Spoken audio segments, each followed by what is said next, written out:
Here we are, people, once again. Next guest to my podcast from the BMX crew, the original crew in South Australia, I must have to say. Jarad Simpson, welcome to the podcast. Thanks for having me, bro. All right, we're going to turn this music down. Jarad is a returning guest, so he'll know the first question. If you could be an animal, what animal would you be and why?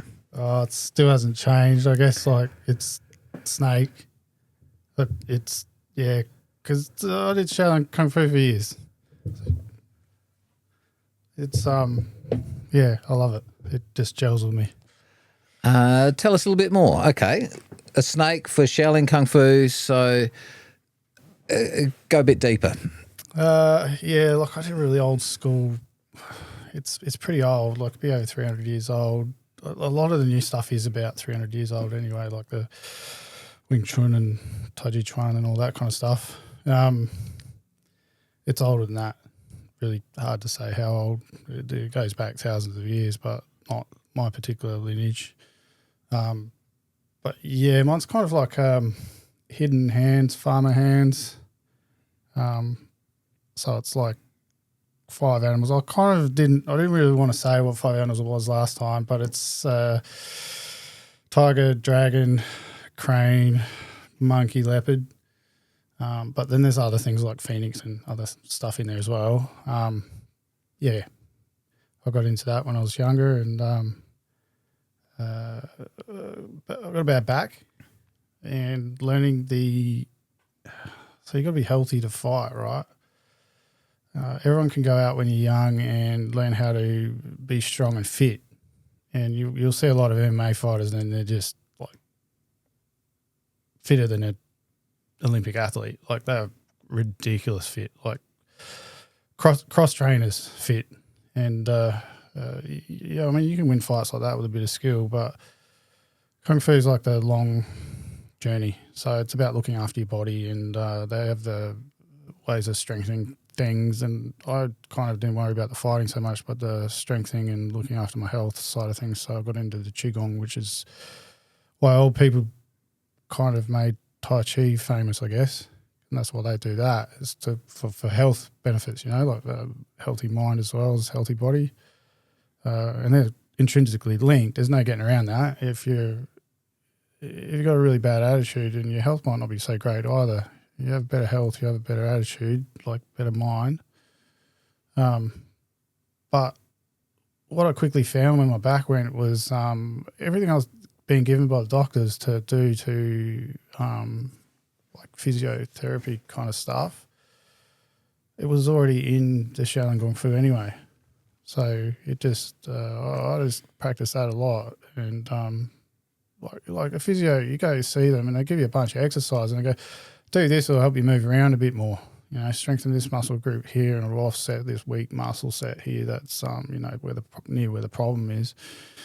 But you try fitting that into your life every day, and then multiple times a day too. Like they give you, they want you to do 10 sets 3 times a day minimum kind of thing, and it's they might say do 30 sets 10 times a day or whatever. Depends what your situation is, but I haven't met a person yet outside of sport that's actually stuck and done the physio, like all of it. They'll do it for a short amount of time and then they just give up, and then they never get the full result. Long-term practice. Yeah, with Kung Fu, it was like Kung Fu. You never stop learning. Yeah. And so it was really kind of fun to do. At the same time, I'm doing my physio and I'm doing preventative physio, and I stuck with it for a long time. And I had a bit of a break and I got back into it, and I had a bit of a break, got back into it. I haven't been learning as much lately because I tore my shoulders a few years ago, and Shaolin Kung Fu is like big circles.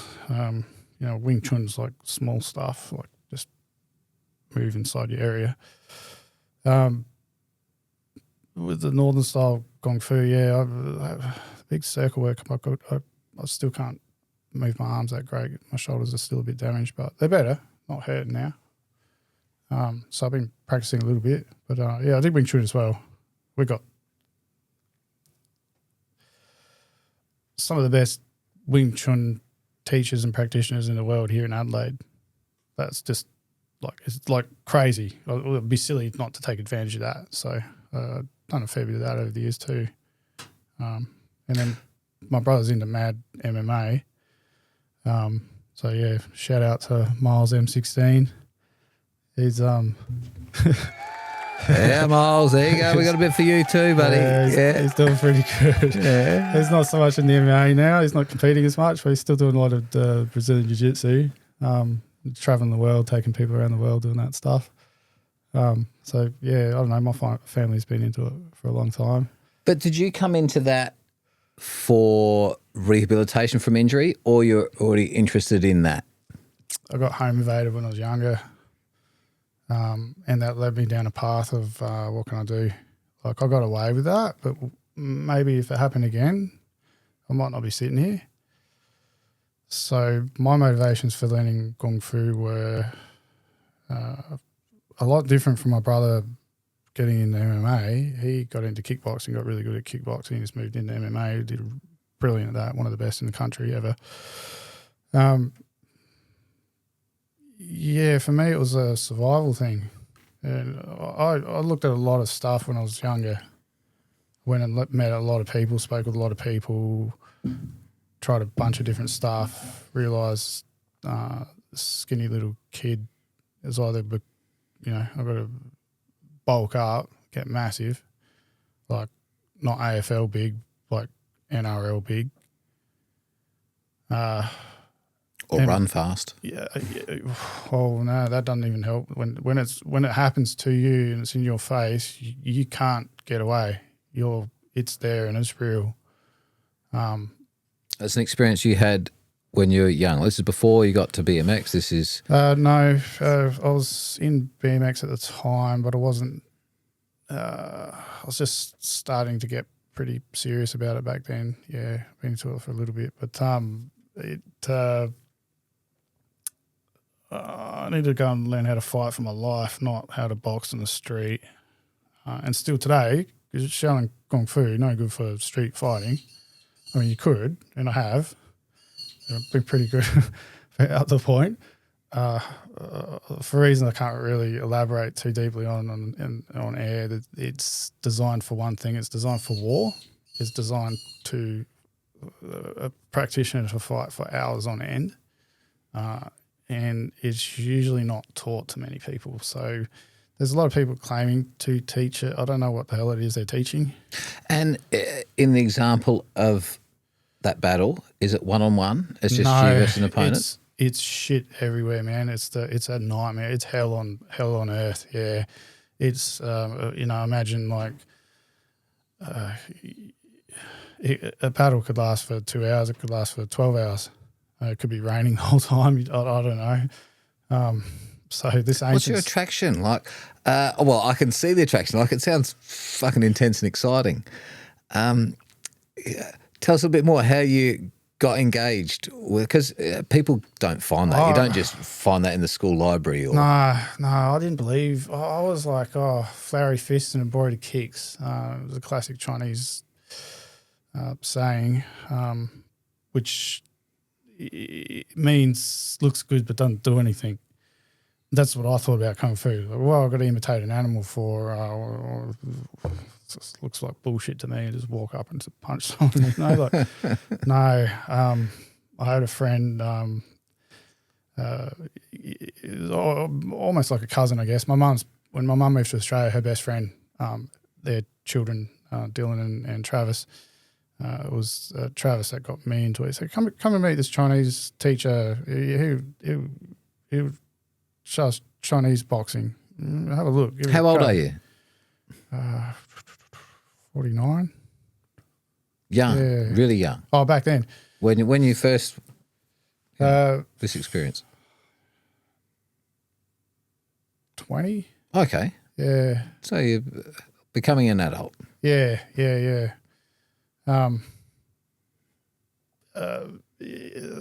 Went and met Master Lee, and he didn't really want to teach us, to be fair. Like, we had to convince him. We had to sit down and have an interview. How did you meet him? Explain how you found this person, or Travis found him years ago and somehow got his details, and then we tracked him down. This is like before the internet, right? So like it was hard to network and find people. We had the white pages and the yellow pages and that kind of stuff, and then just word of mouth. Somehow he found them. I don't know. It was like things in my life are meant to happen and doors open, and that was just one of them. Like Travis, this is what, around 1990-ish or something, or not mid-90s. Yeah, early, far out. Yeah. How old are you? 49. When were you born? What year were you born? There you go. Make that easier. 77. 77. Okay, so roughly 20 years later than that. Okay, so late 90s. Yeah. Probably. Yeah, mid 90s, somewhere around there. Yep. You got introduced to this master. You said, I want to learn stuff because at this stage you'd had this experience which you didn't like. Yeah. And you wanted to do something about it, and you found I was like, maybe I don't learning. know, I'll survive another one. So not being in that situation again was probably the best thing I could do. And I've learned a lot about that. Like that's the highest level of fighting, is not being in the fight. Yes. Like learn how to live in such a way that you don't end up there. There can be very simple things like crossing the road because you see a group of... See it coming. Yep. You can kind of... Something's not right there, and I look like a bit of a coward to do it, you might say in your head sometimes, like a lot of men do. I don't want to cross the road, but then, if you wear one and you could have crossed the road, that's a silly decision. It was an easy one to make. That's the easy side of it. The other side of it is... once it's past that point of no return...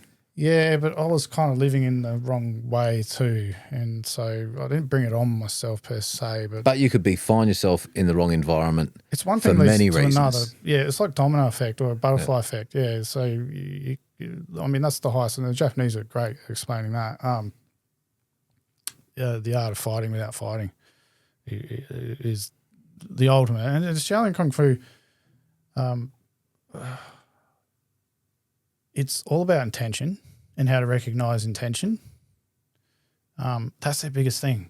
And like in the old days, they wouldn't teach anyone, and you'd have to go and like do something crazy, like starve yourself out the front of the temple for them to even take you in. And even then, they might not take you in. They'll look at you and they'll get a feeling, and if they get the wrong kind of feeling, like they perhaps won't ever take you in. But they do things like, you might sit out there for a few days and they'll bring you some food, and if you ate it, you never get in. Like you see this in movies and stuff. But hidden tests, you don't even know what you're supposed to do or not do. Yeah. They want you to pass out on the ground, because if you're not of that character, then you're not. Yeah, okay. So there's like three things. But you wouldn't know that that's what you're supposed to do either. Absolutely not. No. There's three things in another saying in Chinese, can teach, can't teach, won't teach. So you've got to fall into the can teach. Won't teach, not able to teach you because you will do the wrong thing. Too stubborn, you're going to hurt big-headed, someone. You're going to do something bad. Yeah. Can't teach. Not in control of your emotions. Yeah, someone who's not. They'll freeze up, and there's certain things like spirit. Yeah, heart. I think they call it in the West. Having a bit of fire in the stomach, in the belly, that kind of thing. If you don't have those things naturally, then they're not going to spend. They're not there to teach you that. They're there to teach you a bunch of movement and things about life, and they're not in response to that. Yeah, maybe. Yeah, you've got to because that shit's going to come at you. Naturally, you've got to have that. Yeah. Some people it doesn't matter. They're happy to pay money and learn from a teacher, and a teacher will teach them. But when it comes down to it, they're not going to be able to use what it is you're showing. I don't think they'll fully understand it either. So, I had to convince my teacher to teach us. Firstly, he said, it was like, if you want to learn how to fight, I'll teach you how to fight. What do you want to do Kung Fu for? Kung Fu is Kung Fu and Gong Fu look kind of the same thing but different. Kung Fu is like the pursuit of perfection, and then Gong Fu is more like gong fist. Explain, look, because to me the words sound similar. Yeah. Clarify. I don't usually clarify use Kung that. Fu. Yeah, clarify that, because I've only heard of Kung Fu.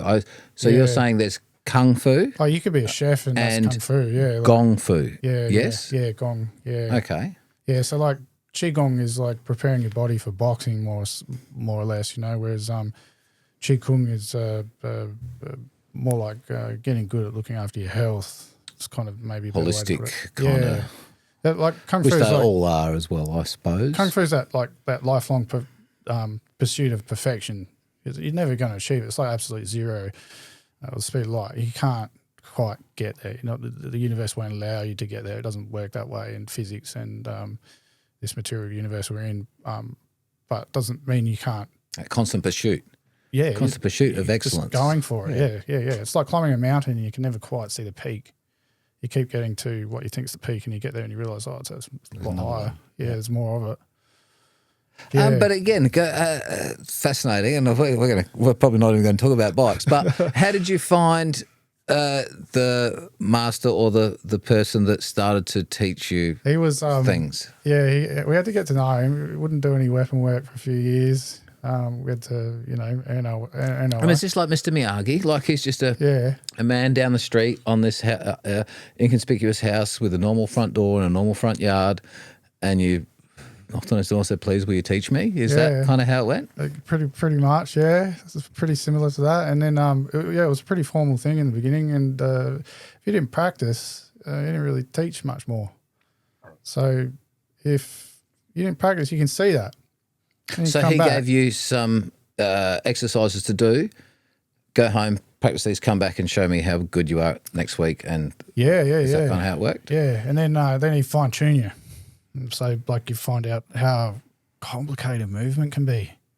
He would teach you a set of movements? Yeah, because in the beginning you're trying to just remember it, right? Like, yeah. So he taught you steps. 10 moves and 10 steps, for example. And then you'd learn the whole form and he'd fine tune it. It'd be like, you hold your hand in a particular way. It'd be like, no, and you'd come and just move it a bit, and you'd have to work out what's going on here and why it's this way. And you can ask questions, you answer it as best you can. Then so often he'd just come back one day and just go, all right, forget all that, flip it on its head, and now really do it like this. And so after all that effort, you'd find that actually it's a little bit different, the actual end movement. But I had to learn that way first to get to that way. It doesn't make sense. So it's a long path. That's why I think it got called Kung Fu in the beginning in the West, because it's a really long way to achieve something. So there's plenty of things you can go and do Western boxing or Brazilian Jiu-Jitsu, all these kinds of things you can learn real quick. A grapple, a move, a takedown, a submission, all that. Yep. But you really, like when you speak to the guys, especially the jiu-jitsu guys, and they've been doing it all their life, and there's just little things that they know that they had to develop that understanding over time. Set you up. You can't just tell someone that in the beginning, because then they'll miss what it is that is. Like they miss the essence of it. So it's like kind of you'll get to that movement, but you don't understand how you got to that movement. And then when shit's real, or you have to rely on that for whatever reason, and because everything's dynamic. Like the thing about fighting is, and not like by no means am I an expert fighter or anything like that, but it's dynamic.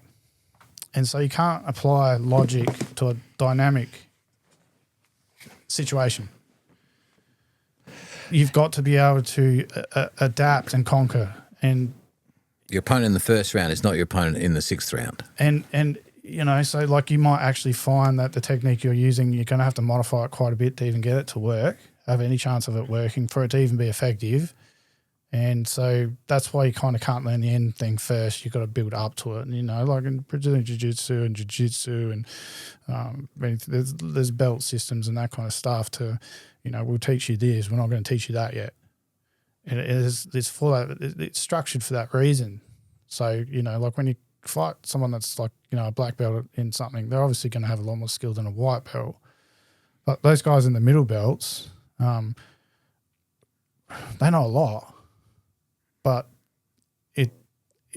the guys at the end belts, they've already learnt all that, and then they've learnt some finer points. And it's just those little tiny finer points that can make the difference between pulling off a technique and being successful and not losing. Yeah. You're always in a fight, in a dynamic situation, you can't go, oh, like I'm going to do this. If he does that, I'm going to do this. Yeah, okay. I'm going to defend your snake move with my crane move. So, like, what's the point of, like, you know, like blocking and then punching if it all happens you can't so even fast. apply that. Yeah. You can't even apply that block to get to that punch. So then all that's it's not important, you know. And then like later on with Kung Fu, what you learn is movement doesn't matter. Actually, all the movement you've spent years learning and practicing, none of it matters. You throw it all in the bin. And so, like, the highest level people I've met, they don't really practice movement. And so, like, some of the Wing Chun guys here in the city are just ridiculous. Tony Pasala, for example, I mean, check him out. He's out there if people want to look him up. He's well worth going and having a chat with any day of the week. And he's a competitive no, he doesn't in competition? Fight. No, he's probably the head of the Adelaide chapter of the Wing Chun section. We used to have Jim Fung here, Grandmaster Jim Fung. He died of cancer some years ago, so we had Jim Fung's Wing Chun Academy here for years, and then after that, everyone kind of, all the senior instructors kind of split off and went in different directions. So you got different schools around the place. Tony's in the city still. Yeah, a lot of them went and trained under Grandmaster Jim Fung's teacher, Chu Song Tin, in China, in Hong Kong. He was the Ip Man, my senior student. He was, again, like it almost looks fake. And although I think probably some people think it's fake too. But this is non-combative, non-competitive. Like, is it all just sparring, or is there a time when you actually have a competition? It's up to you to do that. So if you want to pursue kickboxing or MMA or something like that, you take those techniques into there. Wing Chun's like I say, because the movement's not that important. You'll learn the movements because you have to understand structure, and Wing Chun really hones in on structure. And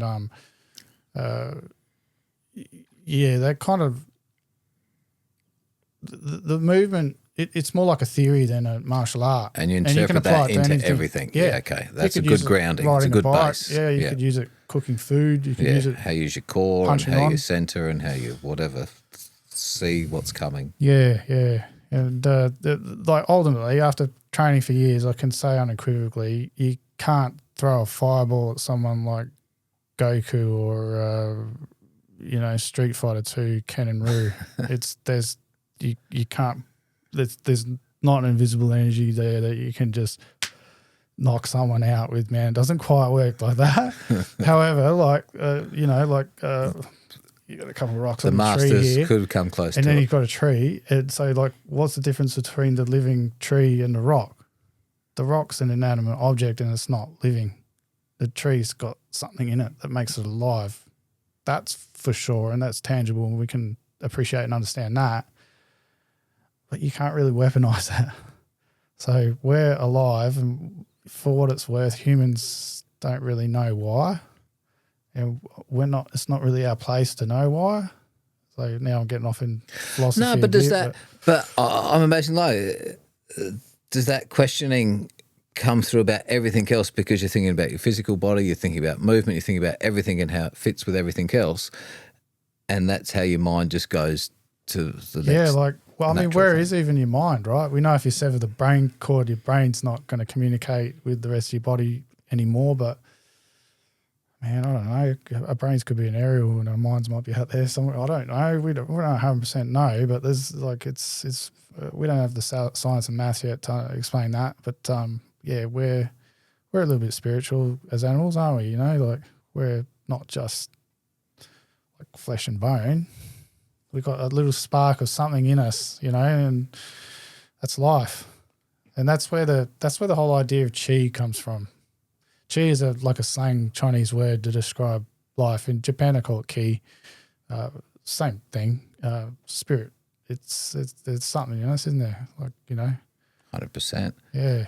Half the time we're too distracted to appreciate it, though. Yeah. Like if you go camping and you get a second to look up at the stars and you go, holy shit, like look at the Milky Way. Yeah, it blows you away. You just go Flinders Range, go to your peninsula. Don't you feel tiny? Look at that. It's like, yeah. Yeah. Like at the end of the day, we might just be like some a atomic particle floating around, like, you know, an electron or a proton or something that's floating around an atom of a much bigger universe, you know. So do you watch much TV then, Jarad? I'm guessing the answer is not a lot. I don't know. Yeah. No? I mean, you're too busy contemplating life. And, I kind of did that when I was younger. Yeah. So, like, now as I'm older, I play a lot of video games. okay, yeah. Yeah, I've got a bad But you're not back. just watching mindless I can't distraction that is I can't forever just do mindless very present. much. I like learning. Yeah. So, Yeah. like, I watch a lot of learning things like YouTubes and internet stuff. But also, I've got to do some enjoyment, some learning, some fun, that kind of thing. But like mainly video games when I'm too sore to go riding. Keep challenging yourself. Yeah. All right, back still. Well, this is still just the first question. We've talked about the animal and the pretty big, snake, and that isn't it? led Yeah. to that. Amongst your wing chun, amongst that information, you still had there's a group of 5 or 6 animals. You still chose the snake. Yeah. And give me a little bit more as to why. Why? It sounds like you've got probably a good answer. It's I'm pretty wiry. So, like, I'm about as physically big as I can be. If I put on a couple more kilos in my upper body, my back just goes, nah, man. And then I have to lose that weight.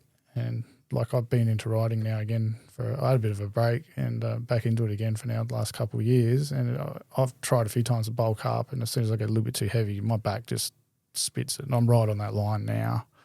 But So- you are obviously you understand what your body's telling you, and you're listening. It yells. Everyone's body's yelling at them all the time. They don't listen till it screams, you know, like till something really goes wrong. And I'm a victim of that as well. So as you get older, you spend more time in your skin and you get to know it better.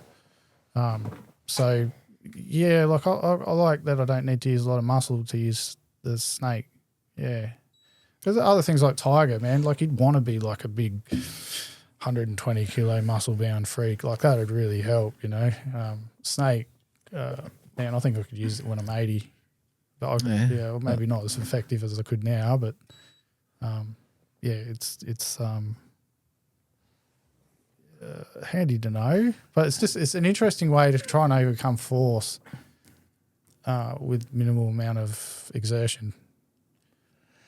When did you find yourself intrigued by such things? Just meeting people that could clearly demonstrate, instead of just talk, but could clearly demonstrate what it is they're talking about. And I mean, like it's kind of funny when you meet like an old man and they're just like deadly. They're very effective at how they move. You think, wow, you know, like I don't need to be a young 20-year-old weightlifting physical fitness freak. I can be a 50-year-old person and be more effective than when I was 20. Defending yourself or defending someone that needs it. Yeah. So there's a lot of mental that goes with it, and again, it's a very long road to go down the Kung Fu route. It's not something you're gonna. The first few years, I think the way it was kind of a lot of the system was designed would have come from a time in feudal China where you'd had marauders come through your village and just rape and pillage.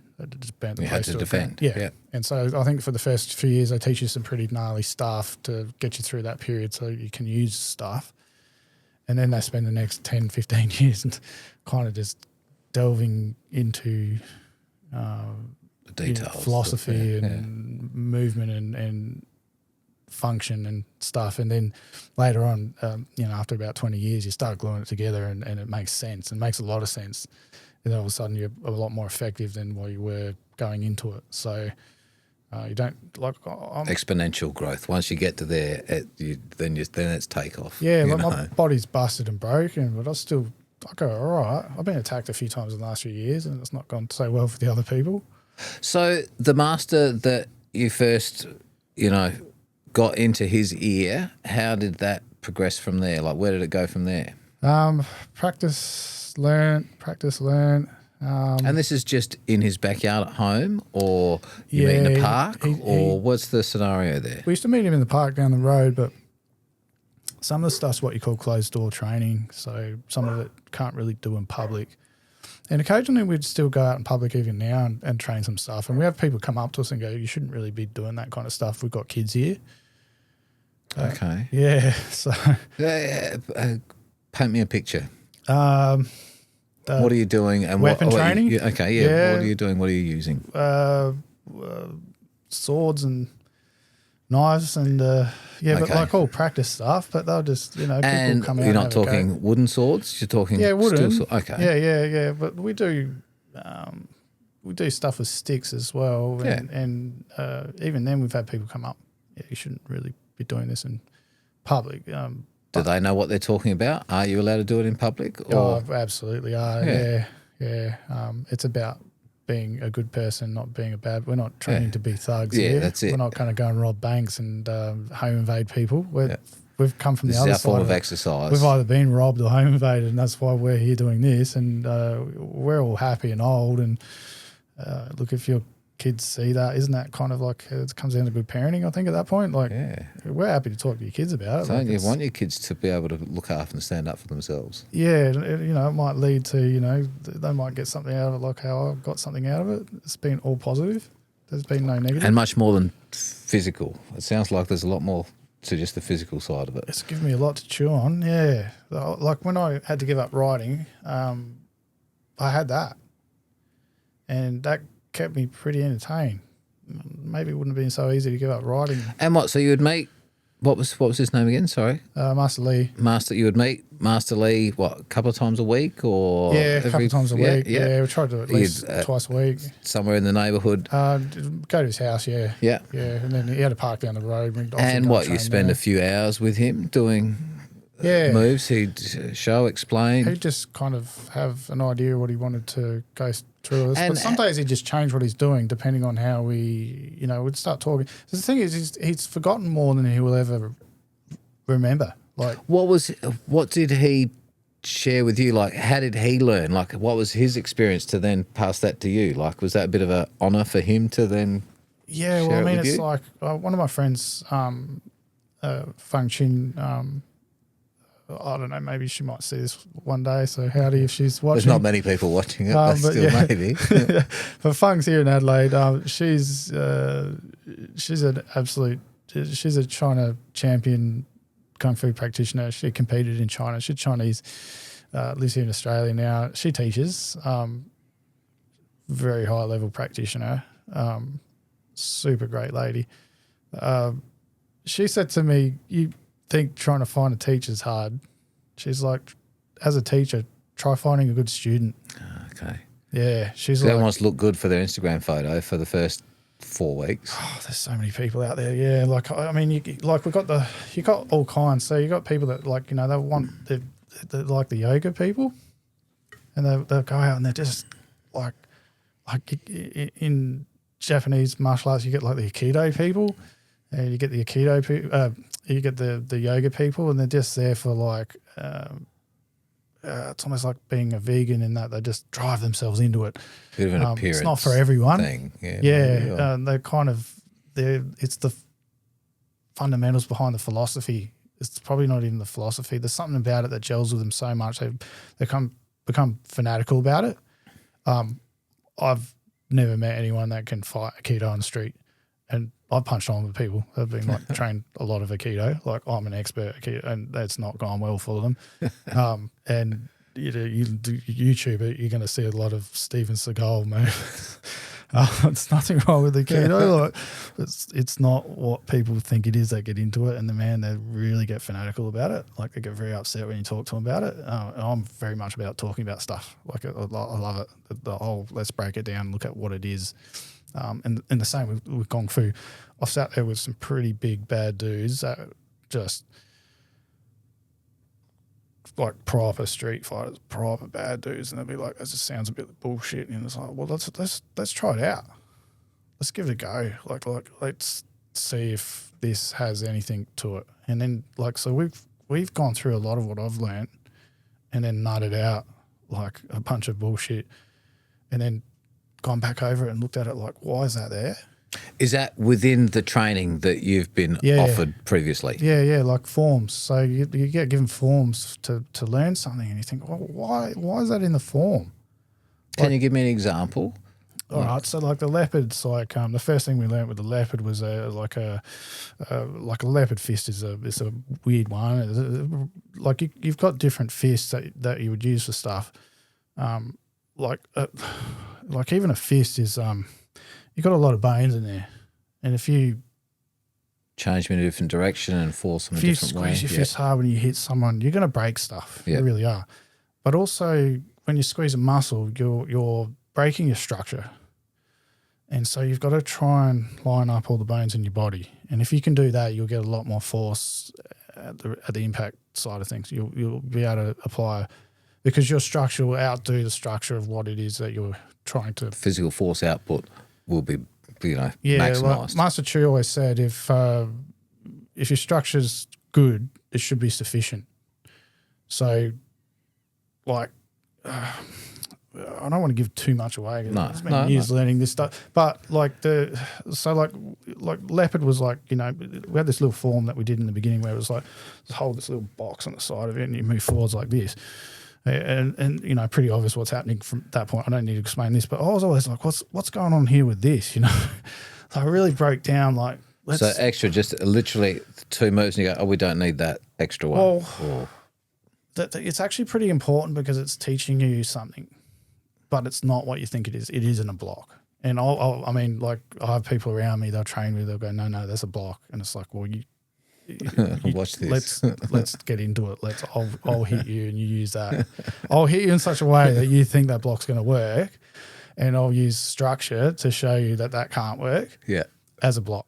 But maybe against someone really weaker than yourself, yeah, sure, maybe. But you could just like push them out the road and get the same result. Why would you need to do this? Well, so why is it there then? So what I found with form work is that most of the movements aren't about fighting. They're about structure. They're about learning how stuff works in your body. So like the other thing is when you're tensing a muscle, you're stopping blood flowing. And so sometimes you need to do that. So, like people say, oh, Tai Chi is not martial art. It is. It's pretty good if you know how to look at it right. If you move in a particular way, you hold your arm up, take so many muscle groups, hold your arm up. And they're going to be, you can feel tight ones and then you can feel loose ones. So you've got like the yin and yang. So if that's tight, blood's not flowing through there as much as it is under here where it's loose, for example, just by holding your arm up.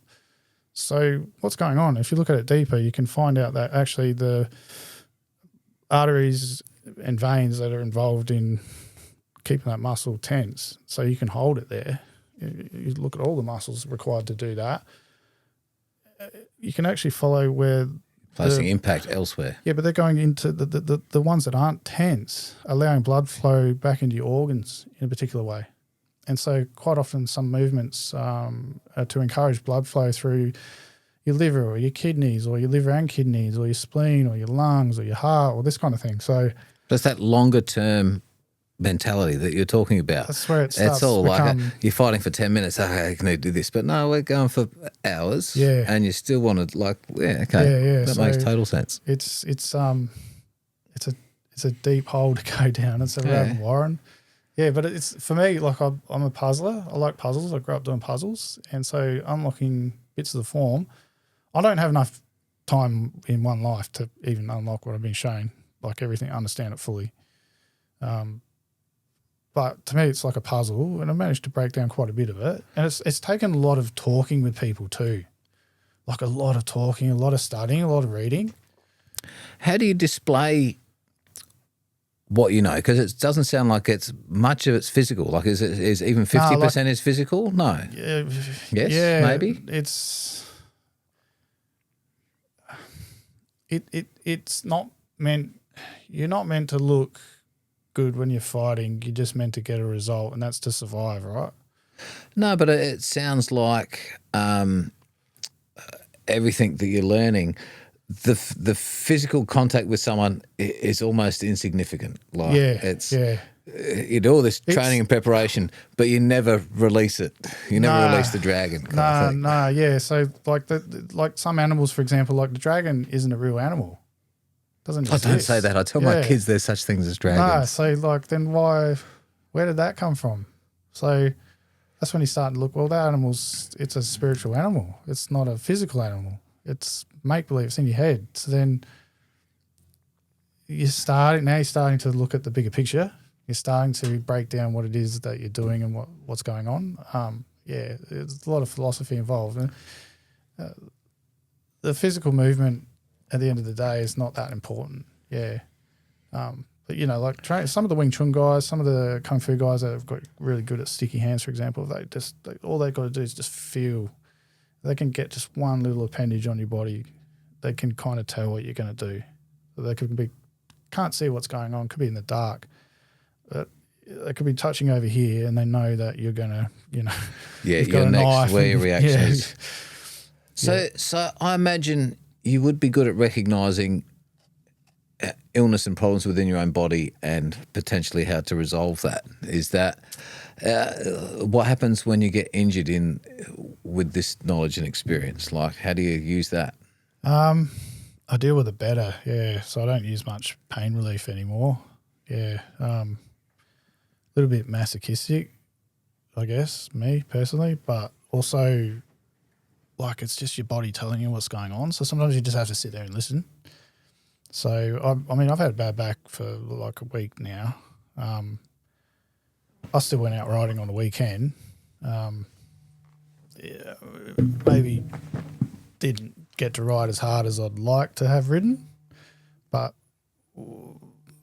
can do it. I figure as long as I don't make it worse, I'm still going to be in pain if I'm at home or if I'm out riding, so I'm going to go out riding. I just have to be careful at what it is I do. We actually, Friday afternoon, we went out to, I'd never been there and I've heard about it. We went out to the moon. Ah, I know the moon. Yeah, Scott Creek. Yeah, okay. Yeah, we're like, what's out there? So we went out to look. I looked at it a couple steps down and I thought, yeah, not today. Back says no for sure. We were with Rob Crafter and a couple of the guys from Blackwood, Red Hat Matt and Ken Teagle. Okay. Oh, you went out with Rob and those boys. Yeah. Yeah, Matt had been out there years ago. Rob said he'd been out there a bit while Dean and Rowan were riding out there doing stuff. Yeah. I want to get Rob. I would like to get you on my podcast. Please come and talk to me. Yeah, you should do it. He's been there since day one. For sure. I just wanted to go up and have a look. So we've been having a look at all these old school places. There's a place in Aldgate. I don't know. Could someone fill us in? Who built the stuff at Aldgate? On the little quarries, on the little zones. All the drops there. We were doing that a long time ago. A lot of people were doing that a long time ago. No, the people started before us. We're going with Grant and Dan. We didn't do much digging there. We rode some stuff and shaped, but people were there before us, really well and truly. And that was 25 years ago. Okay. Yeah, actually, I wouldn't mind heading back there and doing some drops this summer. My bike doesn't like it though. It's I got. Like I'm not on BMX anymore, I'm a mountain bike, right? But what's with, I got 8mm bolt holding my rear shock on. I've bent 4 this year. Like, wrong size bolt, you're thinking? What, 10mm? I don't even think 10mm is going to hack it. Depends what you're doing. Depends what you're doing. My next bike's definitely getting a 10mm. Yeah. So let's go back. Like, this is fucking, I'm so curious and I was so looking forward to catching up with you because I figure you're such an interesting and intelligent fella and I can clearly see how all this stuff is, we're not going to have enough time here to fucking go through it. But tell us a little bit more about young Jarad Simpson. Like, we've met you around 20 years old. Tell us about when you're 5, 6. What's your family life? Where did you grow up? What was going to primary school like for young Jarad Simpson? My mum's a bit mental. She had 4 kids. Why is that mental? Oh, it's just full send. Oh, yeah. What? Okay. Yeah, brothers, sisters? Well, yeah, because we're all hyperactive. So we're all ADD, ADHD kind of kids. And, man, having 4 kids bouncing off the walls all day long. What spot in the sibling rivalry are you? I'm the oldest. Okay. Yeah, so we just a lot of energy. Tell us about your brothers and the other siblings. Yeah, they're all younger. So we're all pretty close in age, though. So, a couple of years between each of us. Except for Miles, there was a bit of a gap there. So I don't know. We grew up doing heaps of outdoor stuff, like did a lot of camping. Later on, I find out it was a tactic to get through the school holidays. Take the kids out camping and you don't have to deal with their shit all day long, right? Like today, people just give them an iPad or something. Here's a Nintendo. Way better back then. So thank God, I didn't grow up in that time where screen time was a thing you have to deal with. And now it's like we're moving just be into bored and go and rub two sticks together. The next evolution now is that you don't own anything. Like in my time, you could buy a game, it was yours. You take it home, put it on the shelf, give it to a mate, borrow something from them. It's yours. You own it. Now it's you put something in your machine. If you get something physical and you're still downloading all of it off the internet anyway, and then give it 10 years, you're going to be just playing it from the internet. You're not even going to be downloading it onto anything. So I skipped all that. So I'm kind of thankful. So my mum wasn't. Look, if the sun was shining and my legs aren't broken, as far as she's concerned, I wasn't allowed in the house after school. Like get out and do stuff. So our whole street used to get together, all the kids, and play. And what side of town did you grow up? Where'd you go to school? Wollonga. Okay. Yeah. Grew up in Hope Forest for a little bit, and then moved to Seaford for a bit, and then down to Wollonga.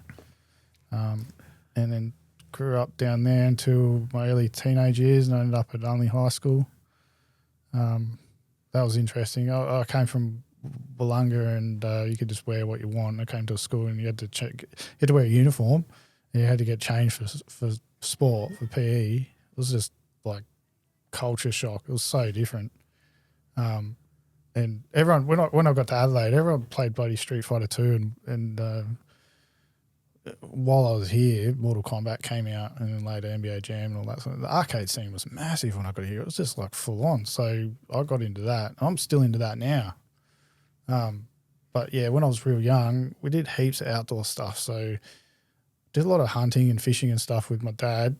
A lot of camping, been to a lot of places as a kid. So yeah, that was pretty good memories there. How did you go in school? What was school about for you? I hated it. Yeah, it was a waste of my time. I think for me personally, it could have been condensed into a couple of years, and I would have got the same out of it. As like quite often, I'd be sitting there going, "What's the point of this? Like, I already get what's going on here. I don't need to." I remember going to Unley, and they were like, "I really spent 3 months learning how to read a newspaper." For what outcome? Yeah. That's not even a thing anymore. Yeah. So it was just like, well, I'm wasting my time. So like by that stage, I'd just go to the lessons I felt like it, and I ended up getting kicked out over that kind of shit. Did you finish school? No. Another one? No, so like when I was in high school, there was a thing called matric, which you would have gone through. Yeah, yep. While I was there, SACE came in. Okay. So I was doing matric woodwork in year 8. And I got to Unley and continued on with that. And then in year 9, SACE came in. And all of a sudden I couldn't even finish matric. So I'd done year 1. I couldn't finish year 2 because now it's SACE 1 and 2. And then they were like, maybe you could just start doing SACE in year 9 or whatever, and for year 10. So in the end, I ended up just getting my dad organised something at the school, so I'd just go in and do woodwork in my spare time, like lunchtime and after hours, just go and use the equipment. That's what you enjoyed doing? Yeah, because I got into like wood carving and wood turning and all that kind of stuff, and it was, I think Peter's here. Yeah, it's the dogs. Yeah, they're about to come in.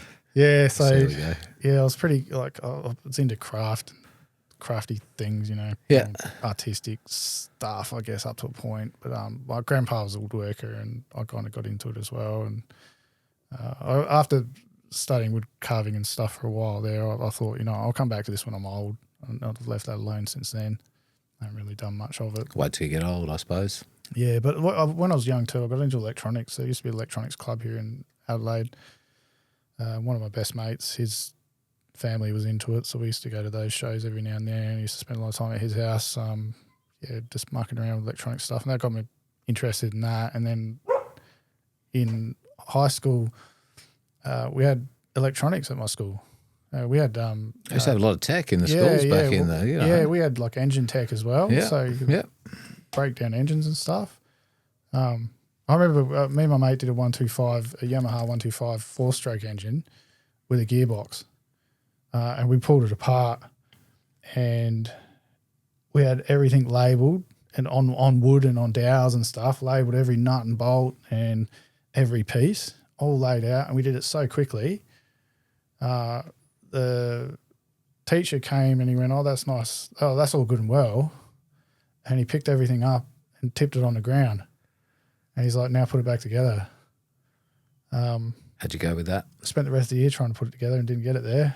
It was a fail. But you tried. You gave it a good red hot go. Yeah, because he was like, "Yeah, you just did that too easy." That's he was challenging you. Yeah, that was fun. My mate did get it back together eventually. I'm sure he probably it was actually his would, personal bike. So everyone else Briggs and Stratton engines, and then we were with a 5-speed 125 Yamaha, and the gearbox is the hard bit. There weren't the internet didn't exist back then. Or it kind of did, but it was more like you had a manual. You had to read the 100-page manual and trying to find a manual. Yeah.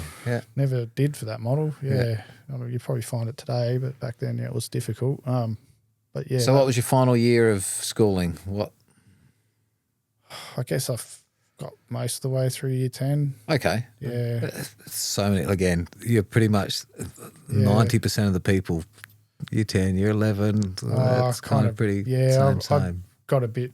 I was a bit of a rascal by that stage. I ended up living on the streets a little bit, and then a bit after that, I maybe went to jail for a bit. And so, what? When you finished school, what did you do from then? Okay, say say as much as you want. Yeah. Oh man. So you're what, 16, 17? Yeah. Something like I that? guess I smoked a lot of weed and got. Is that what you were doing through school? Is that? Were you doing that at school or not really? Yeah, I did smoke weed a lot at school. Yeah. Was that a culture thing? Was a few of you at school, or were you the group of the 5? Oh, they're the bloody stoners or whatever. No. It was most. It's pretty common. Yeah, more than half of everyone. Between two schools, at Wollonga, I would say it would be 90% of the people. And what do you? What you go in your lunch break, or you before school or something? What, I don't understand. Where do you? Wollonga before school. Yeah, we used to all meet in a creek in the morning and have a chuff, yeah. I remember a few times I got so banged I couldn't even go to school. Yeah. I remember he was giggling in the creek. I remember laughing so hard one day. I couldn't stop laughing for about 3 hours, I reckon. It's never happened ever again since. Yeah. Just that one time. And I was like, I don't think I should be going to school. No. And a few times, I'd have to go to school and I'd have to meet with the deputy principal and sign in with him every morning, and he'd walk me to my first class to make sure I go. And I remember a few times I was just smashed. Would you look back to the young you now as the old you and go, "Oh, you're an idiot," or would you go, "Oh, it's just part of the process"? How would you look back on those times? I don't recommend it. I can't recommend it. Yeah, because now right. So coming out of COVID, I met some people that were using CBD oil. And they're like, "Oh yeah, you can just buy it over the counter now." And I was like, "Oh, okay." So I hadn't smoked for years, and CBD oil, I thought, maybe it'll help me deal with pain a bit, and also because it's got no side effect, right? So you can just have some someday, and then you don't have to keep having it. Like most medicine, you're not hooked. You're not. It's not a most medicine. You have it, and if you have it, you get the jitters if it's not there again. You can't stop because your body gets physically addicted. So you have to keep having it every day. And like I was on Tramal hydrochloride and for years, from early 2000s to 2011, 2012, something like that. I ended up having a doctor, and he said, "You're on enough to kill a horse, mate. Like, it's junk." So I got rid of it. That was difficult. Body was really, really addicted to it. I had to have it every day, and then I was kind of like, I don't know, it's doing much. In the beginning, I think it helped a little bit, but then once you kind of adjust your life and get to living properly. You shouldn't really need to rely on it, and I was definitely at that stage. So I gave up smoking back then as well. I'm 20 years not drinking as well, so it'll be 21 years this year. It's fucking awesome. Yeah, but like it's just one of those things. So I actually stopped drinking because the sickness that I've got, which I'm about to explain. Like, people probably around me are probably sick of hearing this story, but I've got this thing called cannabinoid hyperemesis. And it means I want to violently vomit all day long. And I'm allergic to cannabinoids. It was a difficult thing to work out what was going on. So coming out of COVID, I got into CBD, and then the stuff over the counter, I'm like, well, it's okay, but I think I need medical grade because ultimately, and I've had really high potency CBD oil. It still does nothing when you're really sore. When you're really sore, it's. This is for pain relief for back injury, which we'll get to at some point as well. So you're treating pain, really. And you can help a bit with it. The doctors tried to give you other stuff. You said, I don't want that. I swear that even the most hardcore pain medicine they can give you it might block the receptors up to a point, but I actually think you're just distracted from it. It's still there. Yeah. You're just not connected to it as much mentally, in the present. Blockers. Yeah, more or less. So CBD is one of those things you could just have and then you don't have to have it. It's not addictive. In fact, it'll help you get away from addictive things. Like you could give up smoking easier if you took CBD oil. I noticed that straight away too. So I ended up getting the okay from the TGA to get high potency CBD oil. But I was like sweating, and I was like getting sicker and sicker, and I was struggling to eat food. And then it got to the point where I just didn't eat food, and I was just vomiting all the time. And if I didn't vomit, I'd just feel like I want to vomit too. Like that's how it started. And then over about a 4-year period, it just got to the point where I was down, I think, 58 kilos. That's fucking skinny. Yeah, for me, because I'm like 6 feet. It's pretty skinny. Yeah. I stood up one day, put my pants roughly on, what and age? I fell down. How old are you when you've got to this? It's only about 3 years ago. So yeah, and that's over a period of a decade or more, or like a 5-year intense. No, so coming out of COVID, okay, the following 2 or 3 years after that. So it took about 2 years to start feeling the sickness, and then I started. Do you understand where that came from? And then another couple of years to get so sick, I was just beyond my means. Like I was struggling. So you're in your mid-30s. Mid 40s. So I was trying to give you a little bit extra credit there. Yeah, so young. I'll own it. So I don't mind getting old. Then all of a sudden, your body didn't start feeling like stuff didn't feel right. What was happening to recognise you had this issue? I lost my appetite was the first thing. Didn't feel like eating, and then it felt uncomfortable when I did eat. So up until then, you'd smoke a joint, or you'd do, or you're not even there. Wasn't doing that. No, actually, towards the end of it, maybe I tried.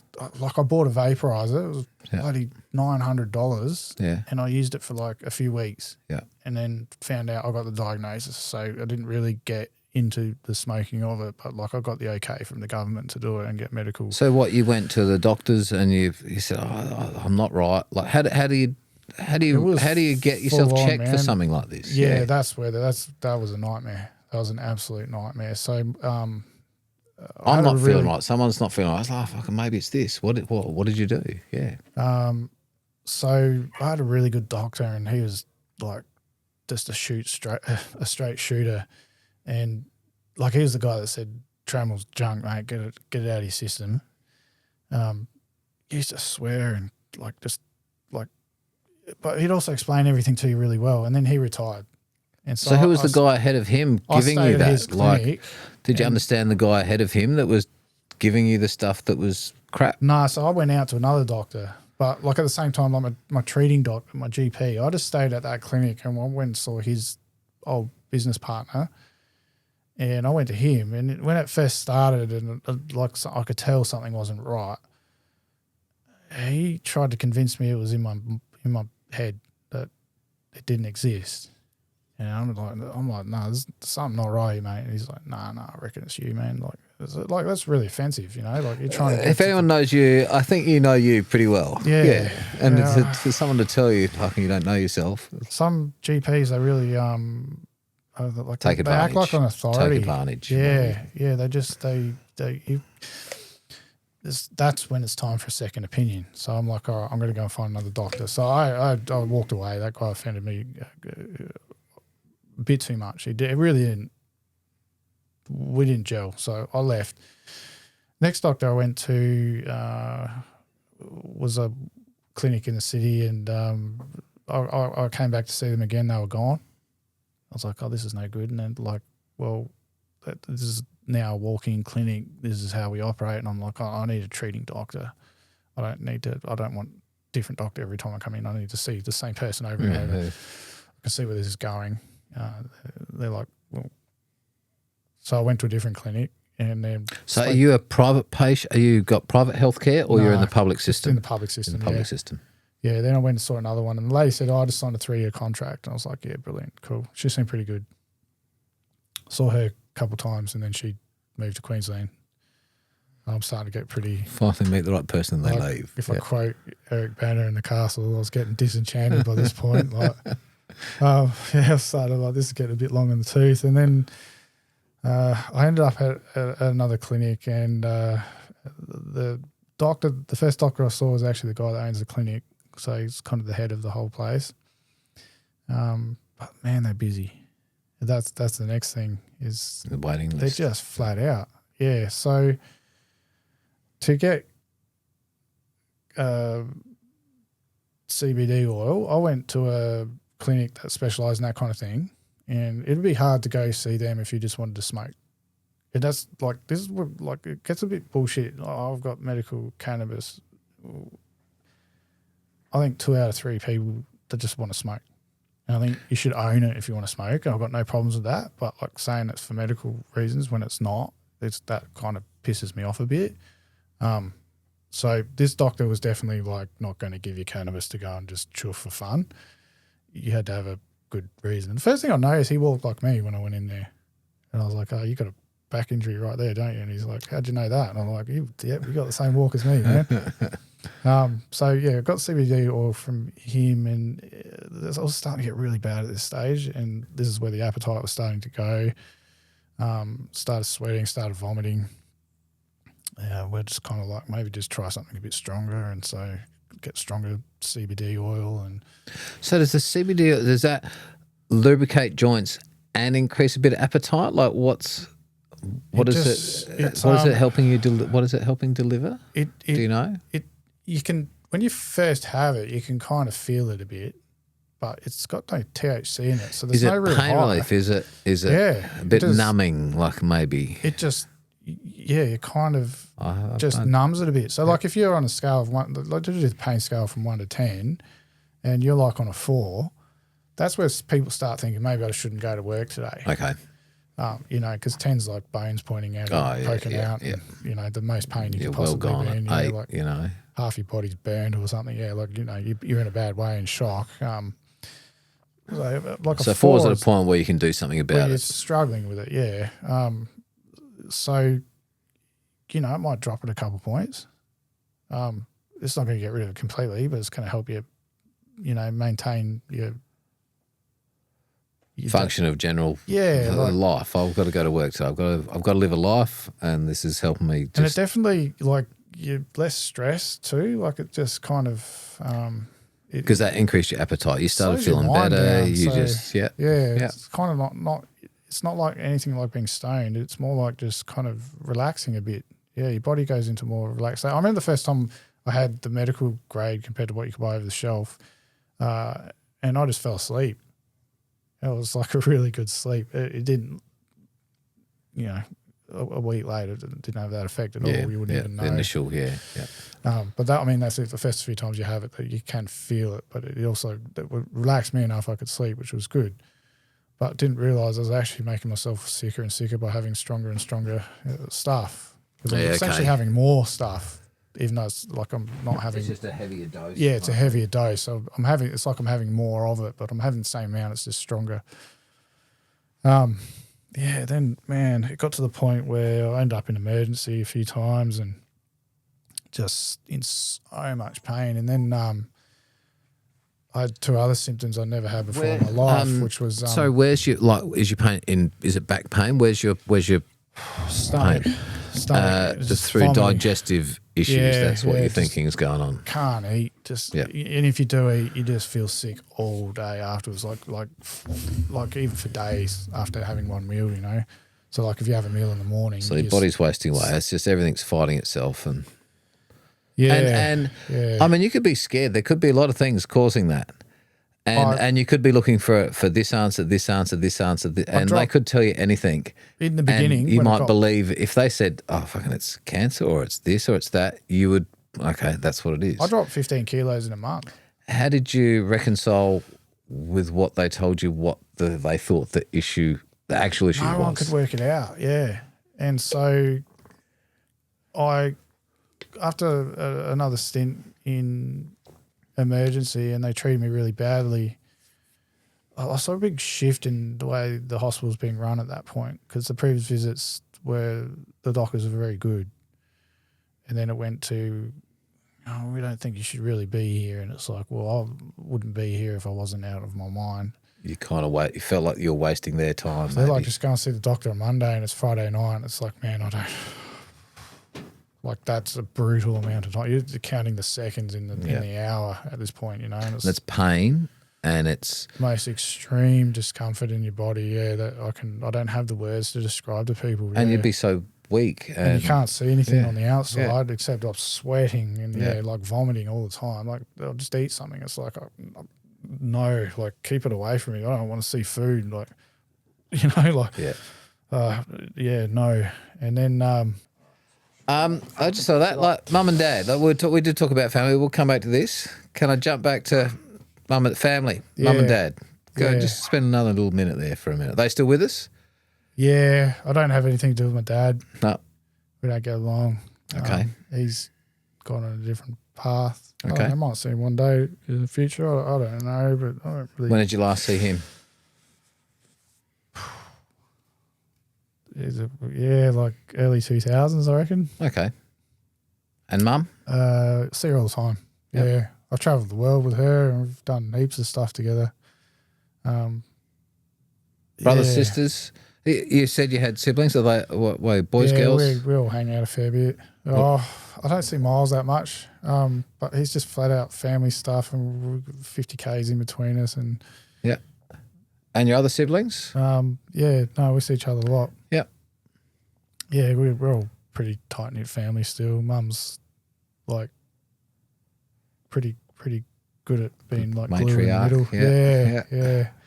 She's Christmas is good. Yeah. It's I don't know. My family are all characters in their own way. Yeah, everyone's aren't they? You know? Most of them are dysfunctional. If you got a happy family, you're unusual, I think. We all get along pretty good, actually, especially now we're all older too. Everyone's doing something different. Up. Were you a shithead when you were young? Yeah, totally. Yeah, 100%. Tell us about shithead, Jarad. Go on. God, I just did what I want. Yeah, I didn't really care about consequences. But I guess like I look at kids today and I think their IQ's a bit. Every generation's supposed to have a few more IQ than the last generation. So it doesn't seem to be working that way lately. Yeah, but like I see a lot of young kids now and I think, man, I already was living out of home at that stage. Like I was paying rent and bills and cooking my own food and shit. And these kids, like, they're not. They're in their bedrooms ordering Uber Eats, playing computer games. Oh, they'll be like sitting with each other, and they'll all be on social media together, not talking. They'll be doing it via their phone, but they'll be sitting next to each other. A lot of it. Not there's heaps wrong with that. That's just the way now. But like a lot of them, I don't know. I guess maybe I was a part of a group of friends, and we were all kind of fiercely independent and did our own things. We were like adults at a very young age. We had to grow up kind of fast, and we did whether we had to or not. Why was that? You said, did you move out of home young? Yeah, 14. And Yeah, I was do also you want to say why or no? Or I you didn't just get moved along with my parents, at all. And how did they receive that? Like, how do you? Just cut me off. Yeah, like what do you do? They right? didn't like, try and chase you back or bring you. They knew that up to a point. They still kept an eye on you from a distance, or they just let you go. Kind of just let me go, I think. Yeah. And what about your brothers and sisters? Like, how did they feel about that? Did that hurt you being the oldest? Mum was better with it than my dad. Yeah. My dad would be like, especially so by the time I got into BMX, I was getting my shit back together. Like it was starting to become a When did you fall person. in love with BMX? When did you get your first pretty proper old life? Yeah. Yeah, like when I say that, because like most of the people I rode with were high level racers. You know, they rode like motherfuckers. You know, they when I say that, I mean they could established they skills. could judge distance and speed and hit anything. There wasn't any obstacle in front of them. They could, like, if they couldn't jump it, you couldn't jump. It wasn't jumpable. So they had this level of skill already that I had to develop, and so I've always looked up to them. And how old are you at this stage? I reckon probably, like I got my first BMX when I was about 16, I guess. Okay.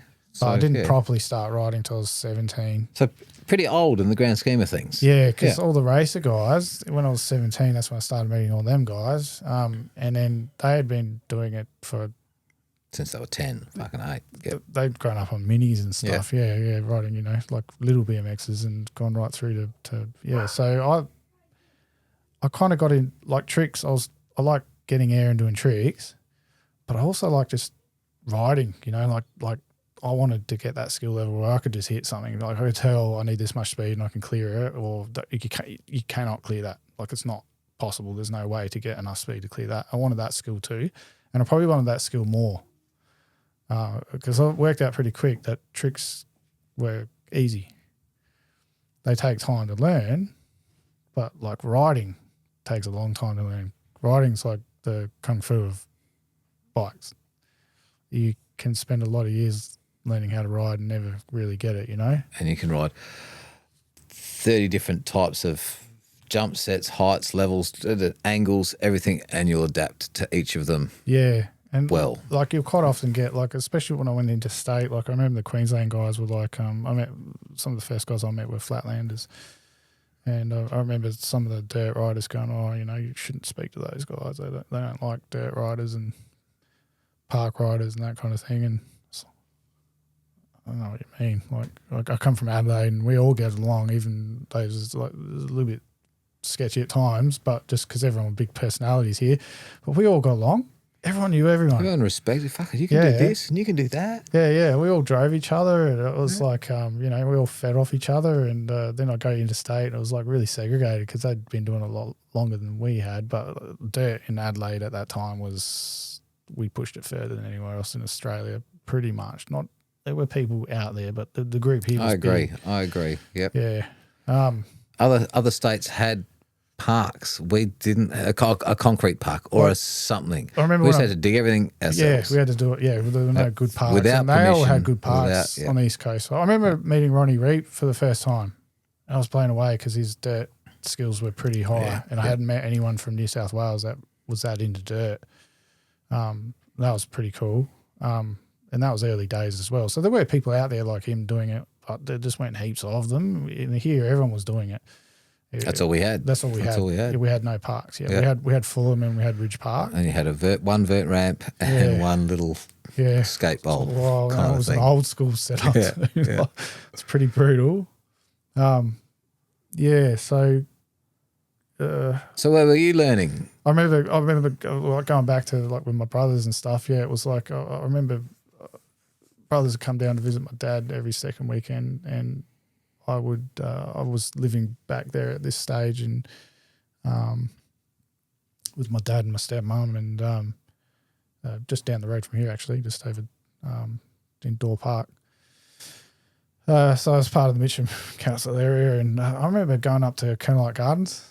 Yeah, I'd be like, brothers sitting around just bored as hell, and I'm like, let's go up to Kernelight Gardens. My dad would be like, nah. Like, they got their bikes here. I'm here. I'm not doing anything. They're not doing anything. Let's go. Nah. And I was, after a while of this going on for a few months, I remember going to Dad like, what's your problem, man?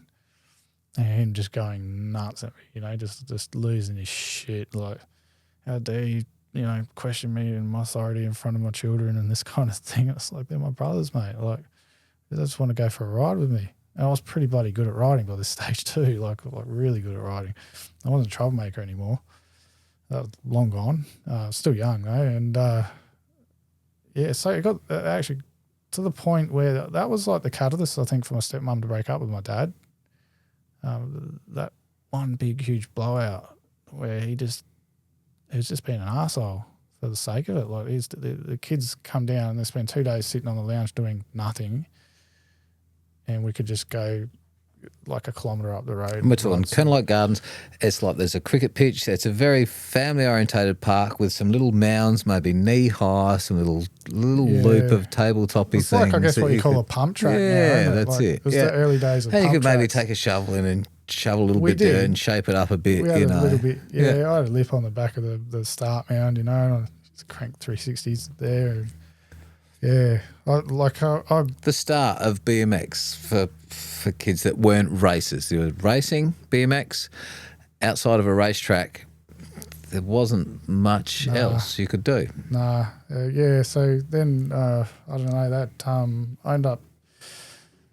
My dad broke up with his wife and my stepmom, and I ended up living there for a while, nearly a year before I left. After he got kicked out. Then I moved over to, gosh, it's kind of hard to work out. I'd lived in Mitcham for a while before that, like up in behind Yuppie Village on Unley Road, and that's where I would have met you and a lot of people at City Dirt.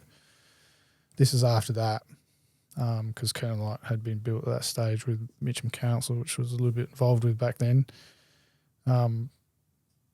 I reckon I moved down south after that.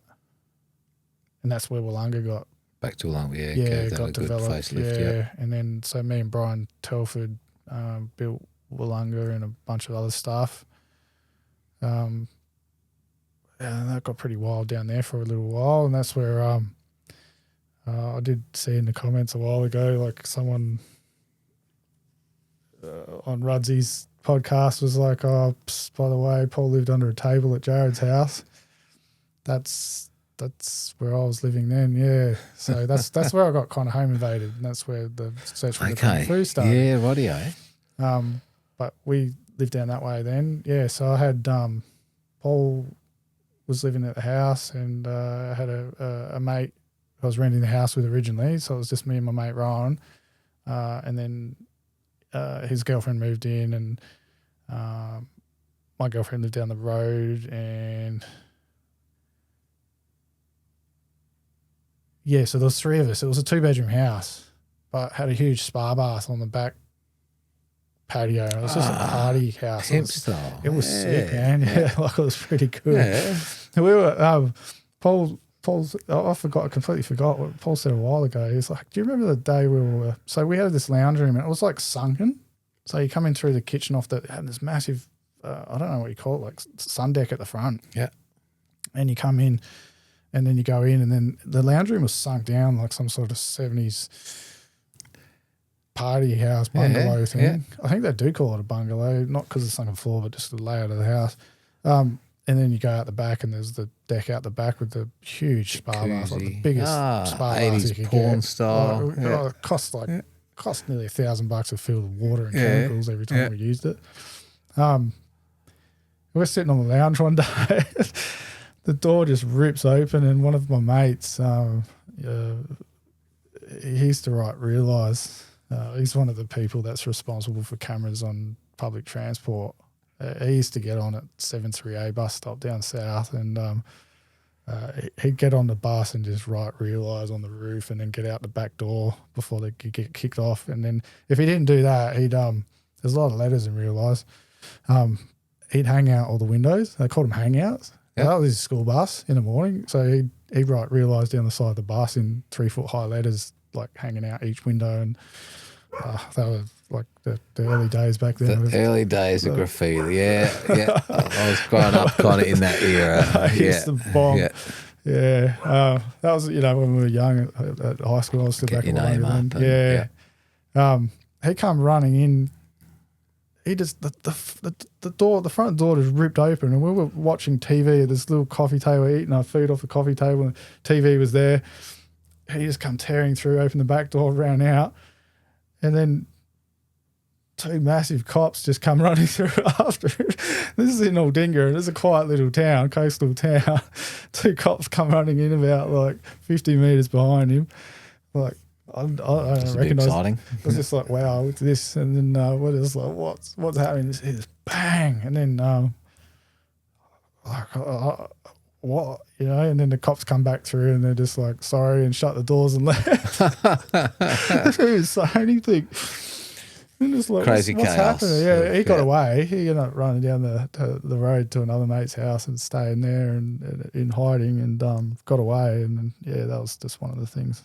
They didn't put 2 and 2 together. I fully forgot about that till Rudsy's recent trip, and he reminded us that one. That was pretty bloody funny. We're just sitting there eating our food, and it just all happened in front of us. And then they just laughed like, didn't even just run through some stranger's house, and off they go. It was, another day on the job for them.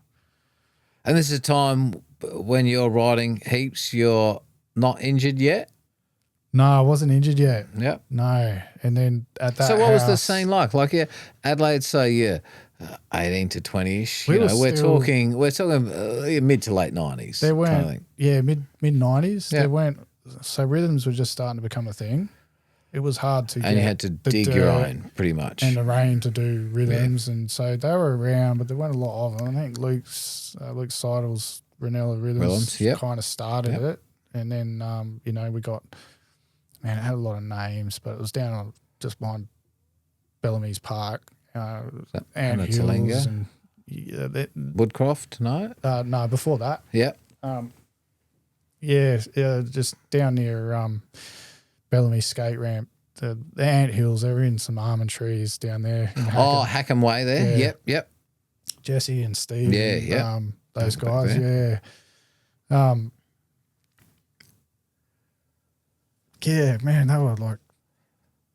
that was probably like the first, I guess, there and Wollonga, first kind of really trail stuff with lots of stuff. But man, Jesse, we'd have more than 3 jumps in a row. Guys, they were never tall, like they weren't, knee high to waist height kind of thing. The dirt at the Ant Hills was pretty sandy. Yeah. But was kind of easy to dig. You'd turn corners and you turn, held its shape. They got pretty good at being pretty selective with how they put things together, and they tried out things. And I think maybe first dirt spine anywhere in the world was built there. And that was a crazy thing to hit. It was like, wow. It was like maybe like a foot wide at the top and probably 7 feet tall. And you're coming out of knee-high rhythms into it. It's like, I remember the first time I hit it, I hadn't seen anyone hit it yet, and Jesse was there, and I was just like, can I hit it? He's like, yeah, go for it. I really didn't know I was going to get over it. It was just bizarre because it was the first dirt spine I'd ever hit. And, they put rebar in it. To help it stand up? Yeah, but it turned out it wobbled, and it actually stopped it from... It caused its own demise by having that in there. Okay. But these are things that people try. You'd never done it before, yeah? Yeah. Later on, they you might remember when they were the first to do the no flat bottom. I just keep bowl to bowl, just keep scoop them all out. Makes it really hard to go to the right environment for drainage and all the rest of it. Yeah, but no flat bottom, because it's the curve sections where you pump, right? So like having a bit of flat bottom and having those curves, you've got a pump section, get speed back. Yeah. Flat, more pump. You bring the jumps in tighter. It was safer to have a gap. Do the jump, get your breath back, figure it out, get the next jump. Yeah. And then they brought trials into just and that's where what we started calling at that point with gravity cavities, because you like those jumps got kind of over 6 feet tall by the end of the line. With no flat bottom at all, and the landings were as steep as the lips, which were vert. that was steep. Yeah. Trails was steep. Like Woodcroft and you was had to be millimetre brilliant perfect example of to that. keep going because you had nowhere to pump. So Yeah. you had to maintain your speed by landing at the top of the landings, and that was wild. And like to go through those no flat bottom cavities, that's where we coined the term gravity cavity because you're just under the G forces in there. Yeah. Yeah, that was pretty wild. And then they buried some trees through the lips and landings so you couldn't pull out. So once you're in there, you're in there. On the sides at Hackham, yes, they did. Yes, Well, I remember when Kenny and that came over, and it was just like, I remember Kenny just going, "You guys are idiots! Like, why would you do that? Like, that's just." I thought the same thing. I was like, "Come and have a ride, man." And he's like, not even getting the bike out, man. Like, it's there's no out. Car, like, you still had brakes at that stage because we all ran brakes. BMX Race World all ran brakes, but.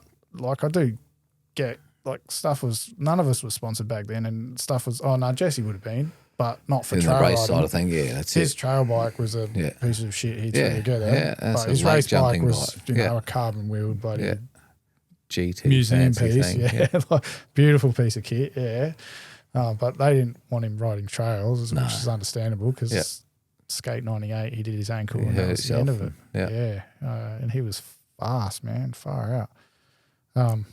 But yeah, by that stage, man, there were heaps of us in the dirt. Like it was a crazy scene, and the young guys like Brad and Shane Aguilotta and those guys, God, they were fast too, and they were younger. And they came out of the race scene. Yeah. Well, I remember even Mark Gregorov as well. He was a bit older, but he goes straight out of the race scene. They used to come into City Dirt a lot, and used to just go through stuff fast with them, and just. Because there was a difference. There was a difference in the shape of the jump and how you get those angles right and what you do. Everyone was into scrubbing and going low and that kind of thing. It was like, and you trail riders made it scary because the lips and landings were kind of vert. It was like as close to vert as you could get. That's fucking pretty scary. Like up at Brad's been building, I guess people call it Apex. I still call it Hawthorne Dean from back when Rowan and Dean originally did it up.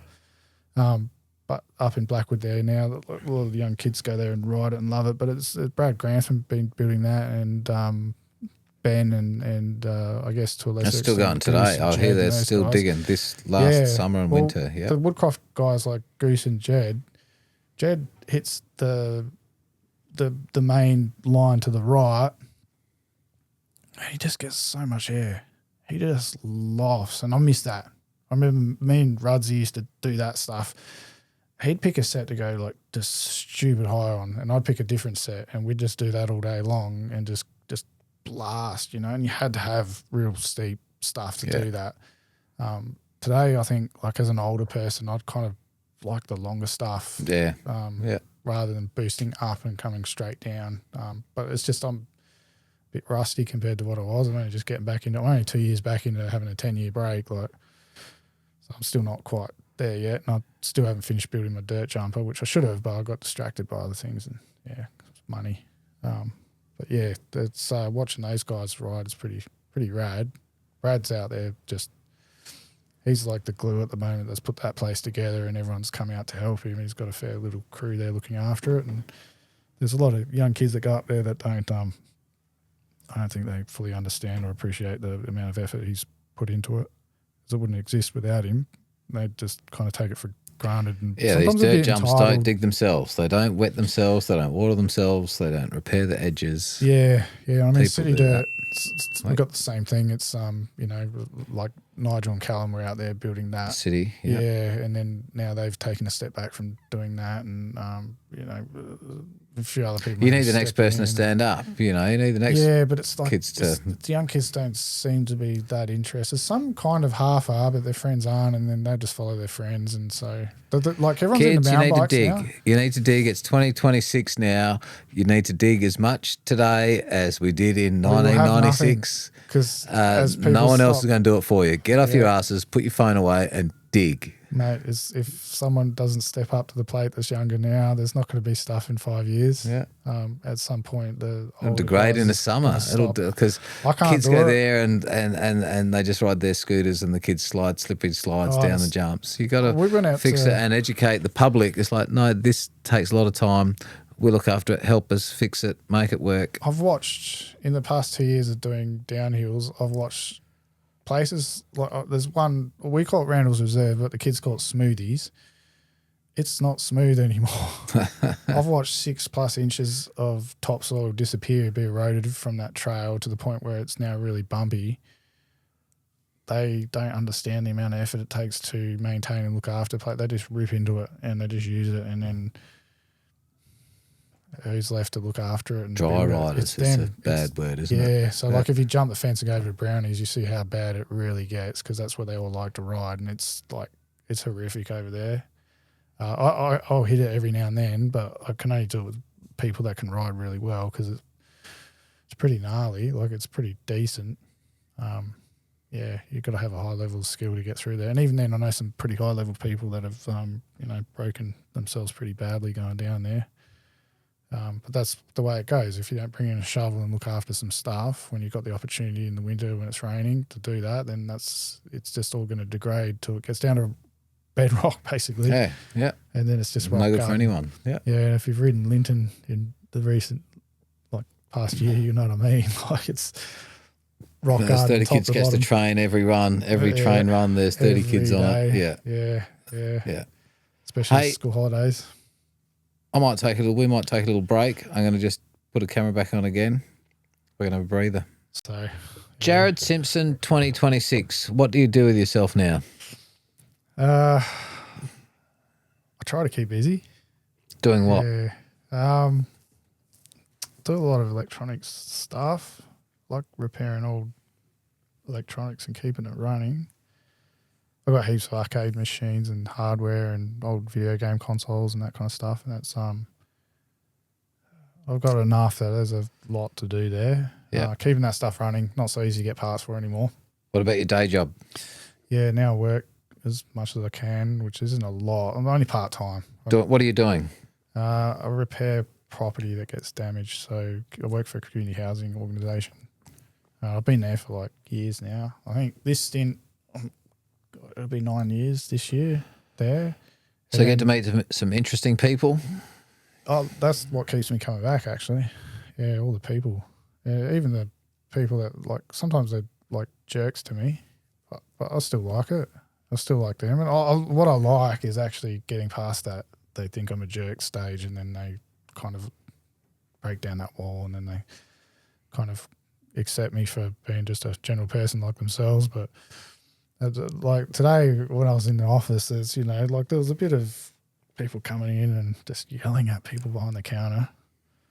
I kind of get it, but you meet them on their worst day. Yeah, so sometimes. It's happened. I've been trapped in places and not been able to get out. It's been dangerous, that kind of thing.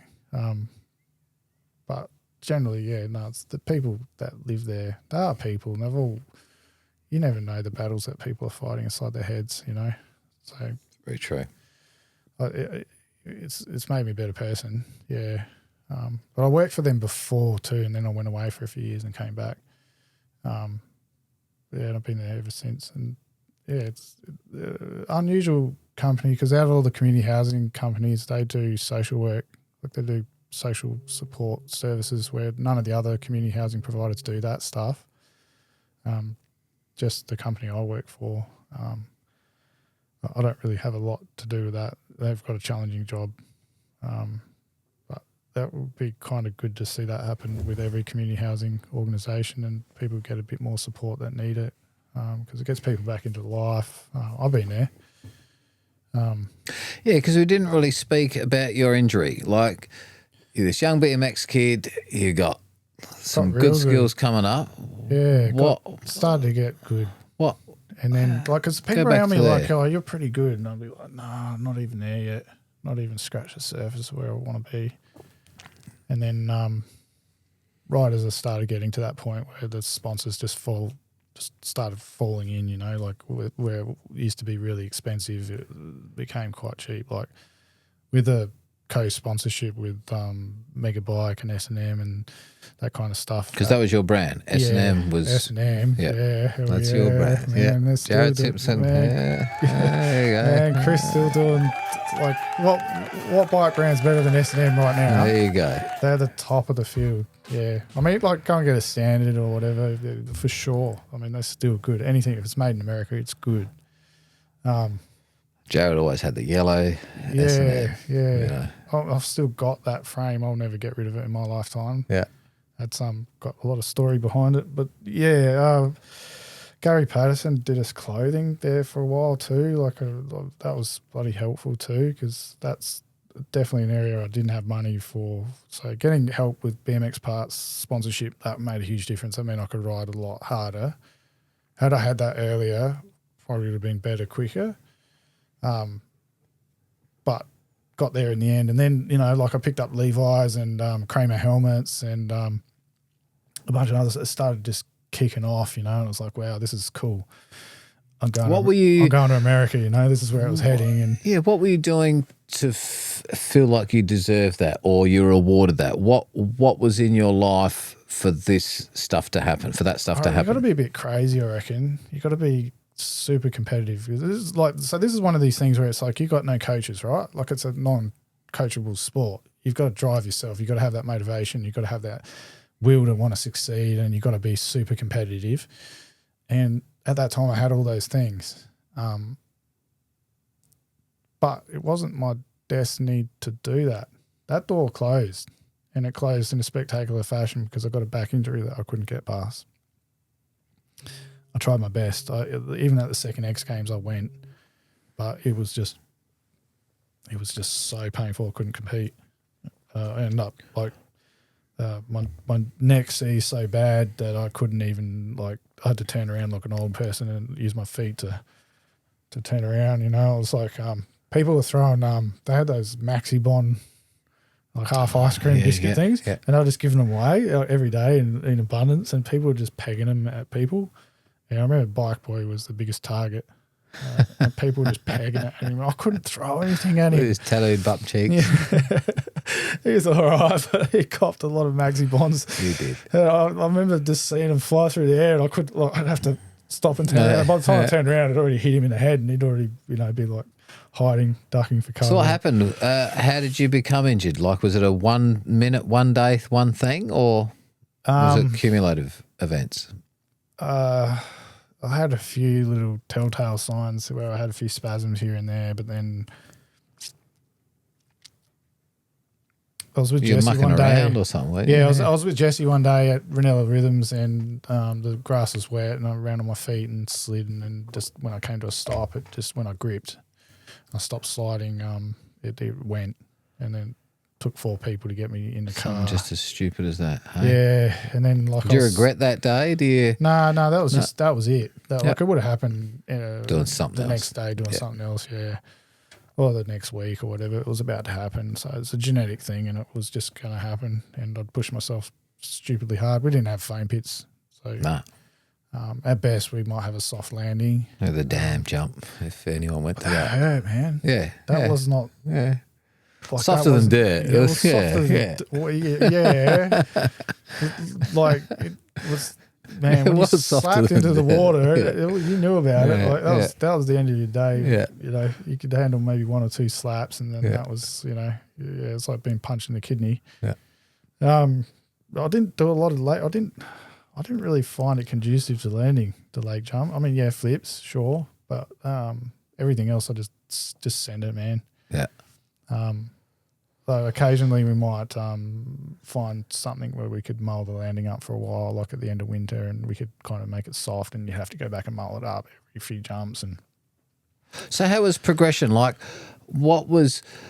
did you progress yourself? Did you see what other people were doing? How did you discover progression? Well, you couldn't have someone doing something and you're not doing it. If everyone was. If one person came out, like Jesse started doing bar spins, like going way back. I've got to learn bar spins now. I actually didn't really care for them, to be fair. So I was a bit slow to the party on that one. But Daniel and Ross and all those guys were doing them before I was doing them. And then eventually one day I just went, I'm going to learn bar spins. And I think it took about 2 hours. Once I put my head down and thought about what do I got to do them. And then I didn't realise, man, they were pinching their seats. No one told me this. Like, you mongrels, like that's like, when all the big fat seats came out and the big fur covers. Seats. I'm like, oh. I was like, that's not cricket, man. Yeah, the racer seat, and we had all the big snafu. Yeah, you couldn't pinch my seat. It didn't matter what you did, you couldn't pinch it. It was so low and it was so thin being a racer seat that actually it was literally a titanium rail racer seat. I went for the roadie stuff. It was Kevlar too. I went for the Kevlar seats, which are hard to find now. But you could drop them and they didn't get too, they were tattered on the edges, but it was Kevlar's bulletproof material. Like, it took a beating for what it was, and titanium flex a lot. So I went through a few of those. They were bloody good seats, but man, they cost $1 million. So I ended up learning bar spins without having to pinch my seat. I was like, I'm not having it. But then your bike wobbles underneath you. And so you'd spin the bars, and if your bike wobbled, it just stopped. So then you'd have to force it around.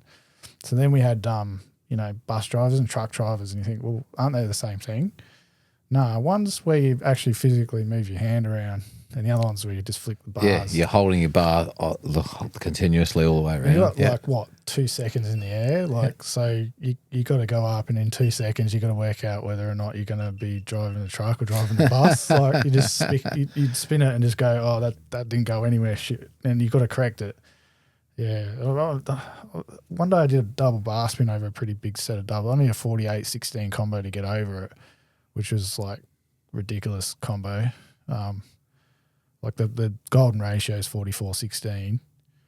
48-16 is that's a big disc. Yeah. I had to. Getting some speed into that. It sounds like Dingley Dell or something. There was there were no roll-ins, so we had to get the speed along the ground. I'd maybe do that 5 or 6 times a day, that jump, and then I'll be spent.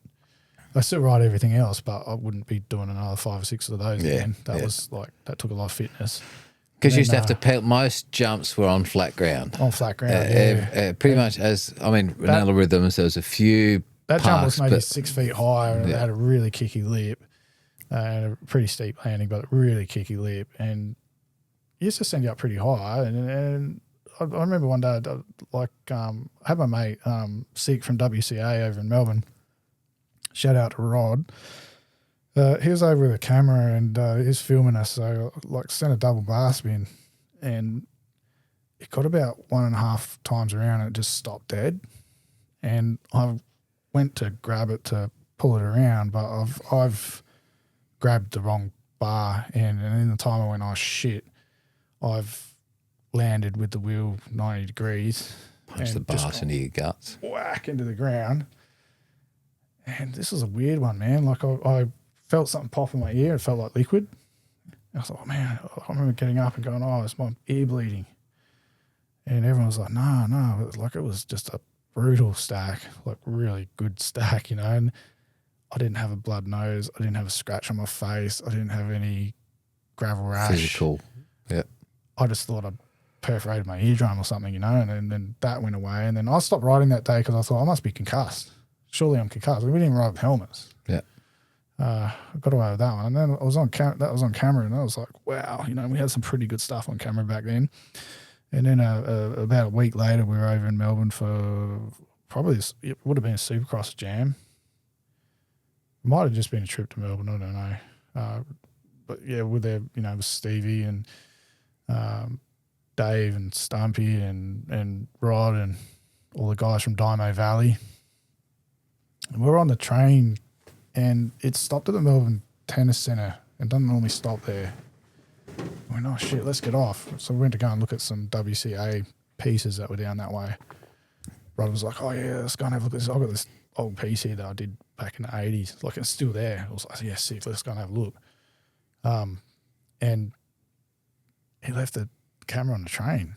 Oh, because we were by the door looking, he was going, yeah, it's over there. You can see it there. And we're like, oh, yeah, sick. And then the train stopped and we weren't expecting it to stop. And we're like, oh, shit, well, let's just grab our bikes and go.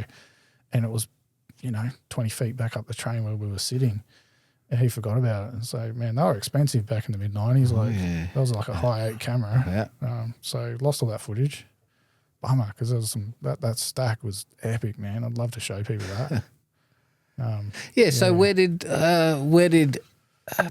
it's not necessarily competitive BMX. Did you like competing, or there was the demos, or how did your head sit within that space? I like competing, but competitions it's a double-edged sword. You're never happy with the facilities. Doesn't matter how good they are, you're going to get a group of people that go, this sucks, and a group of people that go, yeah, this is what we want. And so occasionally you get the right kind of facility, you're like, this is sick. Rare do you get a facility and everyone goes, this is mad. That's where I think the demo and the competition are different. Quite often in the demo, everyone's like having a good time and it's rad. And you have a really good time and you're all pushing each other. Competition, bit different, especially like my attitude was like, if I could walk home and I hadn't ridden hard enough. Yeah. Yep. Yeah. You got that one trick that you want to try, the crowd's cheering, this I'm going to give it. I don't think I can do it. It was like, right, I've got to get some stuff down to get some points. I've got a place here. But at the same time, it was like, maybe this is that drive I need to finally pull my finger out and try that something over something I haven't Did you done yet. find you would try the new trick or extend the trick on that on a competition or day or a demo day? It'd be more like I'm not trying something new. I'm trying to put something down that I've been practicing for a while that I haven't quite mastered yet, and I'd like to get this out for the crowd. Yeah, I'd like to be seen doing this. And John, it's a new jump that you haven't. It's not your regular jump. Okay, I've got this set of trails here. I know how this works. I know the last jump's the kicker, and I can do this. A demo or a comp's a whole new jump. Lips and landings are different. It's longer. It's shorter. It's and whatever. You've got the elements too, like the temperature and the weather that you got to deal with, which isn't always. They don't usually line up. The first X Games was a good example. First day of practice was awesome. Yeah, great day. Then it rained for a week. Shit. Yeah, and then it was like I opened my big mouth. It wouldn't have been a competition if I didn't say anything. I knew where there was some arsenite laying on the ground left over from the vert ramp that was dry. I helped dry it, and I was like, we could grab that. And the organisers, because I knew the organisers, I like. Let's do it. And we got a whole train of BMXs all out there grabbing it, and we had the competition. But it sucked, man. Like, you can't even tell on camera. I couldn't even stay on. I didn't have. My pedals were slippery. I needed to put some new screws in the pedals. So we had, was it Taj and Barspin Ryan? Yeah. Yeah. That was pretty cool. That was when the Australians first got to see international riders in the flesh, because you didn't see people on. There's barely any videos around that. How do you see Barspin Ryan what other people can do? He was just normal. He was like everyone else that was there. I think that was Aussie. Taj was on another level. Taj was. This is where you've got to be if you want to be in America and you want to be competing in the top 10. You need to be at his level. Like he had that same what I call the racer mentality. Like where he could just hit stuff. But he was a bit of a mental case too. Like he was very withdrawn and quiet, and he was just battling himself. He wasn't competing against anyone else. I don't think he was competing against his own mind. Well, he was the big star coming to Australia, and everyone expected. Look, Taj is going to win. We don't have to rock up. Like Taj has won. I remember ESPN. I was just stoked to be riding with him, and I haven't been able to sit as everyone was at the end of the day. Yeah, sick. It's a level playing field, but a lot of pressure. I remember him saying, ESPN's boycotted me. I'll probably never be able to do another X Games in America because they wrote me a letter saying if you come to Australia, we don't want you. Oh, because that was the time that they're trying to get all that, royalty and claiming titles. Our X Games weren't the American X Games. No, we're not affiliated. Yeah. We're going to do our own one. That was online sports marketing that did OSN that did Australia, not ESPN. You wanted to get into the ESPN stuff. Remember, Kim was lucky enough because I'd already retired. He got to ride Whistler. God, I'd have been like, he's like, oh, I was so big, dude. I just followed Colin through. That was coming shortly after. Yeah, I was just like jealous, man. Like, it's just like, wow. That's the start when slope style and BMX, it was all just starting to get bigger. That was big. It was starting to get bigger. You're getting roll-ins. You're getting You bigger would call that speed. slope style today. Like, it was big. Yeah. That to me was the kind of competition facility I always wanted to be on, but never got a chance to go to.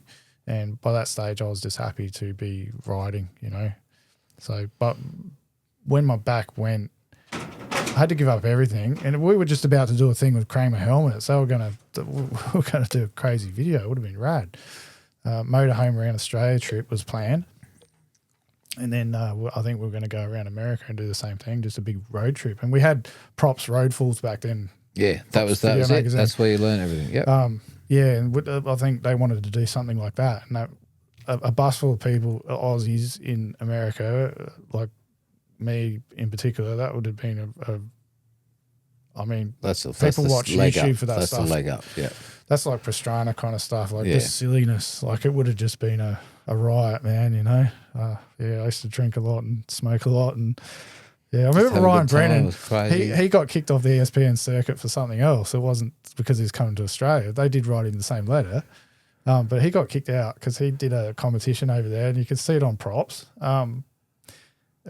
He bailed his bike halfway down the hill because Ice-T was on stage, and they had like a rhythm section going down the hill. He's bailed off his bike and he's pulled his shirt over his head and he's just gone, and he's just rugby tackled Ice-T off the stage. They went, you're done, mate. You're gone. That's what a road trip with me would have been like back then. It would have been just stupid act after stupid act mixed up with riding. Yeah. Which was that's what BMX was like. I was rock and roll. That's what BMX was like. You imagine you got to do some of the demonstrations. Like we did you talked about the Melbourne, like the Supercross Masters, and here at Adelaide, the entertainment center. You're a kid. You're late teens, maybe 20s, and you ride your BMX bike down the jumps and there's 6 people watching. And then you go to a stadium and there's 10, 15,000 people and you get to do a jump and you get to do your trick. Well, I mean, like it's a rock star. One time they fly to Melbourne and do a jump. I mean, I turned a few down too, like where because of things with Derek. Where I was like, no, I don't want anything to do with it, man. Like, I'm done. Mount Tech. Like, Mount Tech. Do we say that? They're ring me up from Sydney. We need you over here, man. Come over. It's a full paid experience. I'm like, I've been through that with Derek before. I'm not doing that again. But I remember, me, Rowan, and Paul went over one time, way back in the early days of this, and we'd done a few at this stage, and they decided that they couldn't find anywhere for us. They couldn't build anything. The guy that made the Supercross track made it up in his head on a Friday night and laid it out, and Saturday morning they had practice. There wasn't room in his track for us to ride anything, so he was like, I'll bring out a tractor and just like a front end loader and just build something quickly for you in the break. And we're like, okay. Couldn't even get to it. Yeah. There's 15,000 people there going, what the fuck's going on here, man? And I'm like, we're like riding over bloody like grapefruit sized dirt bombs, and I can't even get to clear this jump he's just made 5 minutes earlier. And then I reckon me and Rowan cleared it once, and I reckon Rowan maybe did a 360 or something, and I did a tail whip, and I reckon we were like back to back in the air at the same time basically, and then just did this train and pulled it off, and the crowd went wild. And I walked out of there with the greatest feeling, like, holy shit, got over it, because could not even get to it, couldn't clear it, had multiple attempts at it, and then like, this is it, you're done, time's up, and like, just one more, and we went, and I think that's what happened. I'm pretty sure he did a 360 and I did a tail whip, and we were like pretty much like, we were as close as you could get kind of thing, and we just got away with it. And it was like just this feeling of elation. The crowd appreciated it. So because they'd never seen the backflips didn't exist. A Hadn't been 360 done is on like moto, motorbikes. Not everyone's straight jumping. You take your arms and legs off, and that's about as the good as it freestyle got. guys were like, we're watching what you guys are doing, man. Yeah. We want to be doing And it. this is probably, what, 1996-ish? Something somewhere like around that. there. 30 years ago now we're talking. Yeah. I mean, at Skate 98, I'd already got 360 tail whips down and 720s, and I couldn't quite get enough air to do it there. Like, it was just a bit too small. Yeah. And the first set wasn't quite tall enough to do it. The shape and the set, things. Everyone was I still really learning how to tried, build jumps. but I and could barely get to 540. And I at that point, I started winning the competition by mistake. I didn't want to. I'd already paid for my trip to the X Games. So then I was like, I backed. I wasn't planning on winning it, but I remember a few people going, "Oh shit, you've already won, man." It was like jump 3, out of 5 or whatever, and I was just like, I'm not here to win. And so like I kind of threw the competition in favour of doing a blender or a tail whip 360 or a 720 or something. I can't remember. But I just couldn't get enough air to do it. Like, it was just too small. But Stevie ended up winning because he was tricking both sets, and because I was just soaking up the first no foot set. can or no foot, what, a bar hop, whatever. Yeah, I was just soaking up the first set and scrubbing it to try and get enough speed to do these on the second set, and it so like I don't even know what I placed in Skate the 98. But I really wanted, because there was prize money involved, so that meant whoever did win, the first 3 people could kind of put that towards going to the X Games, and they did. That's exactly where it went. A few $100 here or there, which it wouldn't have been much, but and in those days that was a fucking air ticket. That was a flight and a fucking chance and a hotel room or something. But man, probably not even a hotel. Probably not in a hotel. It's probably a that was sleep on someone's lounge. Yeah, sleep on someone else's room in the hotel. The BMX community was so cool because, like I said, Steve McCann, you just go and stay at his place. Yeah. You go to Sydney, but you just BMX buddies. I just come and stay in the lounge, and you didn't care, and fucking that's all you need. Place to stay, someone at the other end. Dozen people from Melbourne to our house sometimes. Yeah, like just crash on the floor, and we do the same thing. That's how I met the WCA guys. Because I wasn't mad into graffiti back then or anything, but they're legendary. They're like, world famous, some of those guys. And they've been doing it since, I've got pictures of some of those guys I reckon in 79, I got a picture of Sick in a graffiti documentary magazine thing, book, sorry. They were kids, but they were doing it, and then like come along in the mid-90s, and then they were just this big group of crew. There was a big crew that we met, and then they were like, you'd stay at my house tonight. I don't know these people, and they just let us stay there. I was just like, it was wild, man. Yeah. Really, really looked after us. Paul ended up living at Rod's house. And remember, we went over to Melbourne for something. I don't know what. Maybe it was a trip. Maybe it was a demo. I don't know. And we went to a whole bunch of trails. I remember went to H.E. Parker. Yeah. I reckon it's got footage. I've got some footage, and I think it was probably the first time you've got footage of me doing the pedal-to-pedal tail whip. I reckon, H.E. Parker. Kim goes, we went to a little trip somewhere. Yeah, tiny little jumps. It was hella fun though, because it was kind of had some little dips around the place. You didn't see that in that rhythm footage, but the rhythms are fun. Yeah, that is little. But he's like, do a tail whip over the last set, and I was like, I don't think I can, man. Like, it's pretty small. My bike was heavy, man. Like that bikes. These are mid-90s heavy bikes. Not like today where they're quite light. They've easily done it. But man, like having said that, Colin used to do crazy stuff over little stuff up in Queensland. I was just like, I don't even know how you do that, dude. Like, heavy bike, so heavy bike, you'd throw around, you wouldn't know. But yeah, I did that tail whip on that last set, which you end up getting footage of, which was pretty cool. But when I landed, I missed most of the landing. I landed right at the bottom, and I G'd out, and I couldn't even get to the brakes I kind of manualed out. Yeah. Holding on. Yeah, that was and Paul spat the dummy that day and went home. Except he went back to Rod's house, and Rod was with us.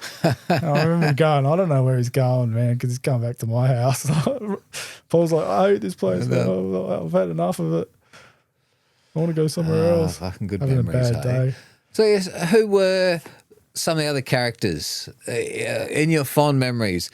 Fond or not so fond? Like, who are some of the characters? Maybe you were friends, maybe you weren't with. Like, we were all large personalities. There was the time when the BMX crew started to come in together. You had South and North, and then you started having some comps and some jams, and we'd get together. Like, I used to ride a lot with Brian Telford from down at Sellex, but he wasn't like a big personality. He was really quiet, but he rode bloody hard. He was an underrated rider. gosh, he'd make, we built some stuff that was so big that like it got bulldozed because the people that lived near it, because it's all properties out there, had reported motorbike jumps being built and BMX jumps. We told them, we met the people too. They just didn't believe us. They thought it was motorbike stuff. It's like, no, it's BMX stuff. We're on BMXs, hence BMX. Yeah. He'd like big shit and I like big shit. So it was cool having him around. So we used to go and build stuff and then didn't live for very long, not long enough to get people down for a jam before it would be gone, but we still would do it anyway. And then we'd travel a lot to everyone else's trails. Like, so by that stage, Woodcroft had appeared from somewhere and there's a distance, like it got built. It wasn't up big. easy. It's not like you'd have drive for an hour. There's 5-6 spots, but any of those spots is an hour or 2 hours apart from each other. A lot of driving involved. So Brian was just like, let's go, just chuck the bikes in his car and we'd go somewhere. Otherwise, I'd live near something and I'd go because, Your locals. So who else was – there were a few other crew. Like who made an impression on you? Then we had so then I used to ride a lot with Paul and he was a wild man, still is. Props out to Paul. He's Rudsy. He's bloody – he sent me a clip the other day from Perth. 50 years young. And I think still hitting it. I don't know if I didn't ask him, but it looked like he's the first person to hit the line. And the last set was like, he was in the air for about 3 seconds, it felt like. That's for you, Paul. Keep it going, buddy. Yeah, and it's like, the reason I say that, because he's got 2 clips. One, someone's filming him from the side, and it's like a reasonably, it's as long as a shed, maybe longer. I don't know. It is, then the second one's from his handlebars dropping in. They start on a tank. They're like 27 foot or something he's talking about, like big jumps. But it may even be bigger than that, this one. I reckon it's maybe over, I don't know, 30, around 30 feet, stuff's starting to get large. Stuff you stop doing when you're 30 years old. Yeah, but I mean, like on a mountain bike, I'm kind of looking at 40-foot stuff and going, it doesn't feel that big, but it's like... Depends on the angles of those. When your wheels are this big as opposed to, there's wheels, no suspension. Like that's big. I saw a scooter kid jumping the big jumps at the city park on a scooter recently. City Dirt.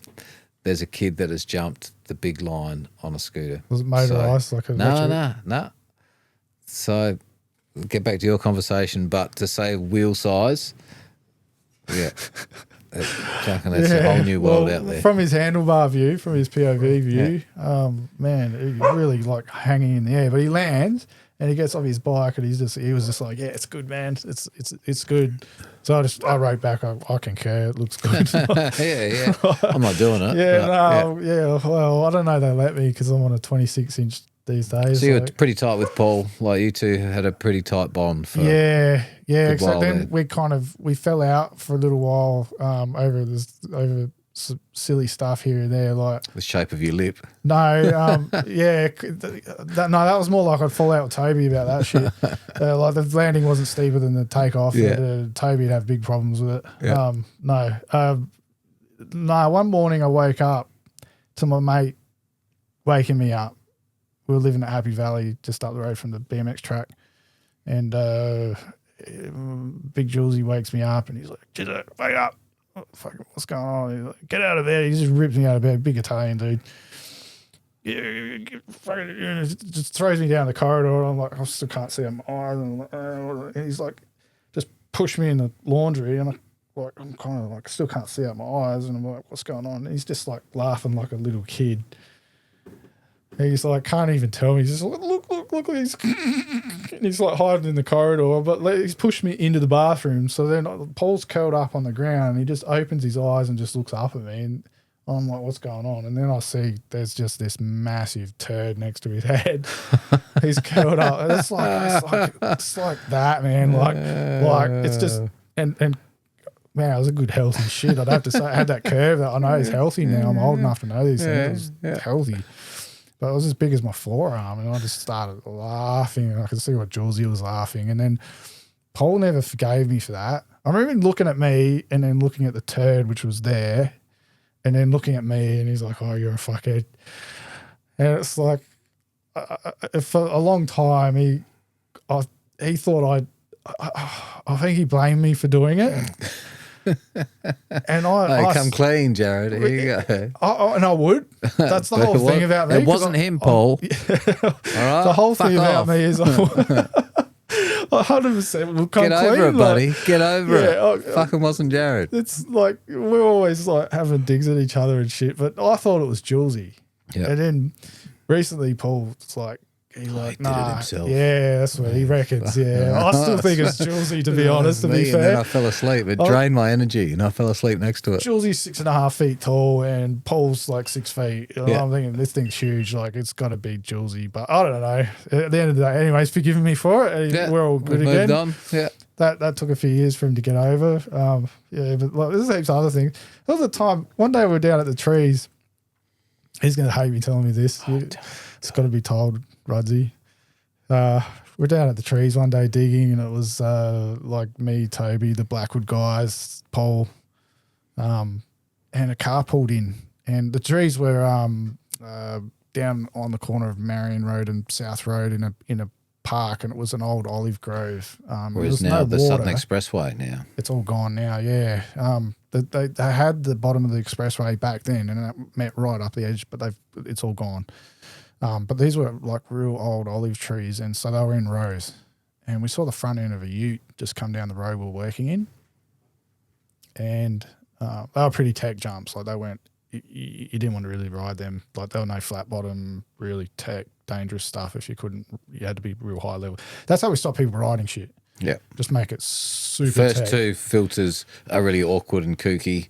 Yeah, you can't get past that. You're not wrecking anything and else. just keep after that. people away. So at the end of the day, we're just building for ourselves. However, today, I'd rather just ride all day long and not use so much energy to get into the fun stuff. Yeah, we've got a different philosophy these days. It's about being able to ride all day. 100% was like that. Yeah. It was only low little jumps, but you had to turn left and right and little wobble, and you couldn't keep your speed after that. Then you can't get to jump 3. State in the driest continent on Earth. We didn't get enough rain to share. So everyone had to be careful. So even when I went to places, I was like, I wouldn't really do transfers and stuff, even though I wanted to. I really wanted to. My thing was doing transfers. That's what I was really good at.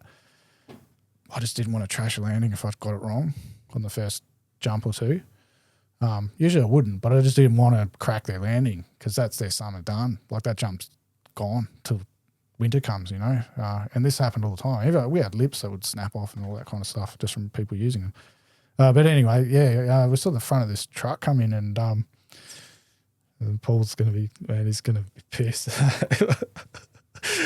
We're like, oh, what's going on there? And Paul's like, yeah, I'll go and investigate. It reversed.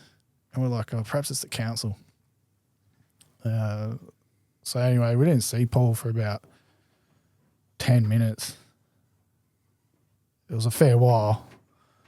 And then when he came back, he was like, he was doing this, he just got this thing where he laughs and he can't talk. So he gets the hiccups, his whole body moves. But like when he starts laughing, it's pretty infectious because he can't, like everyone else ends up laughing. You don't even know it's funny yet. You just send him laugh. Yeah, but he's holding his stomach and he can't even talk, and he's kind of like trying to explain what he's seen. He's been gone for a fair while. He comes back and he's like, he's caught a dude. The dude's pulled in to have a jerk. He's got out his car and he's got his porn on the bonnet and he's jerking off. And we're like just half a dozen rows away. Like if there weren't a few trees between us, we could see him. But Paul's like hidden in the bushes, and so like instead of Paul coming back and us laughing, watching him Paul, jerk off. Yeah, it's turned into. Is that what you do, Paul? Yeah, it's turned into this attack on Paul, like, and everyone just fired off on him. You know, like, well, why'd you take so long to come back? So, like, you know, it's was just exciting. like it's gone from him laughing to him being like, oh yeah, copying it, man. Yeah. You know, I was like, in the end, I was like, so what? Like, what did you do when you made eye contact? You know? You still took 10 minutes to get back, mate. Like, what were you? I think anyone would take a piss out of their mate for something like that. Yeah, so for sure. that's what we were like. We just fully dug on each other. Whenever we had the opportunity, we jumped on each other to have just a laugh at our own expense. So when one of us ate shit and was in wreathing pain, the others would be just giggling and laughing and pointing, and you'd just be going, you all suck. You're like fuck you all, man. If like, they were really hurt, like, you'd help them, but up until that point, you But because we all ate shit so often in so much pain, it was like it's just a rite of passage. Yeah, Just how it is. Suck it up, princess. Yeah, it goes away. Yeah. A few minutes later, the endorphins kick in and you're feeling good again. Like, you're probably feeling better than once the endorphins kick in. It's call them dolphins because it swims in your blood, right? Yeah. Like, That's a good analogy. I like we're that. all kind of got addicted to the dolphins. Like, it's it hurts originally, but then a couple minutes later, better than fucking getting them other ways. There's a lot worse ways to get those dolphins. Yeah, that's right. Yeah. So even back then, like Toby used to make us laugh a lot. Later on, I grew up. I'm not into that kind of having a laugh at someone else's expense kind of attitude, which is what we were like when we were younger, because we were pricks. But yeah, like when I was competing and I was getting into it and I was trying to get to where I wanted to get, which I never even got close to, but on my path there, as stuff started getting good, I was very competitive, and you've got to be kind of selfish to be that competitive. And after I hurt my back, especially after I started getting into Kung Fu, I started to become more humble, and I realized like that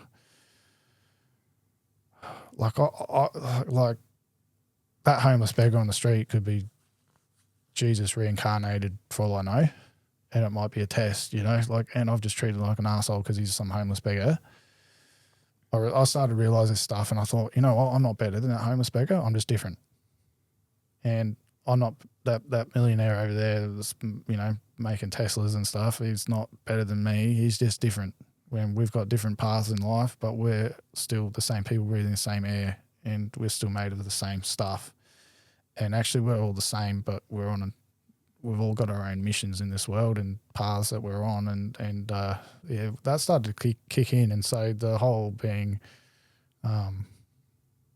you probably see me like just scream at people from behind and scare the shit out of them, like just for a laugh, because they'd all turn around laughing, like they'd jump and I'd be like laughing, and that kind of did heaps of that stuff when I was younger. And then I just got to this point where it's like, that's not good behaviour.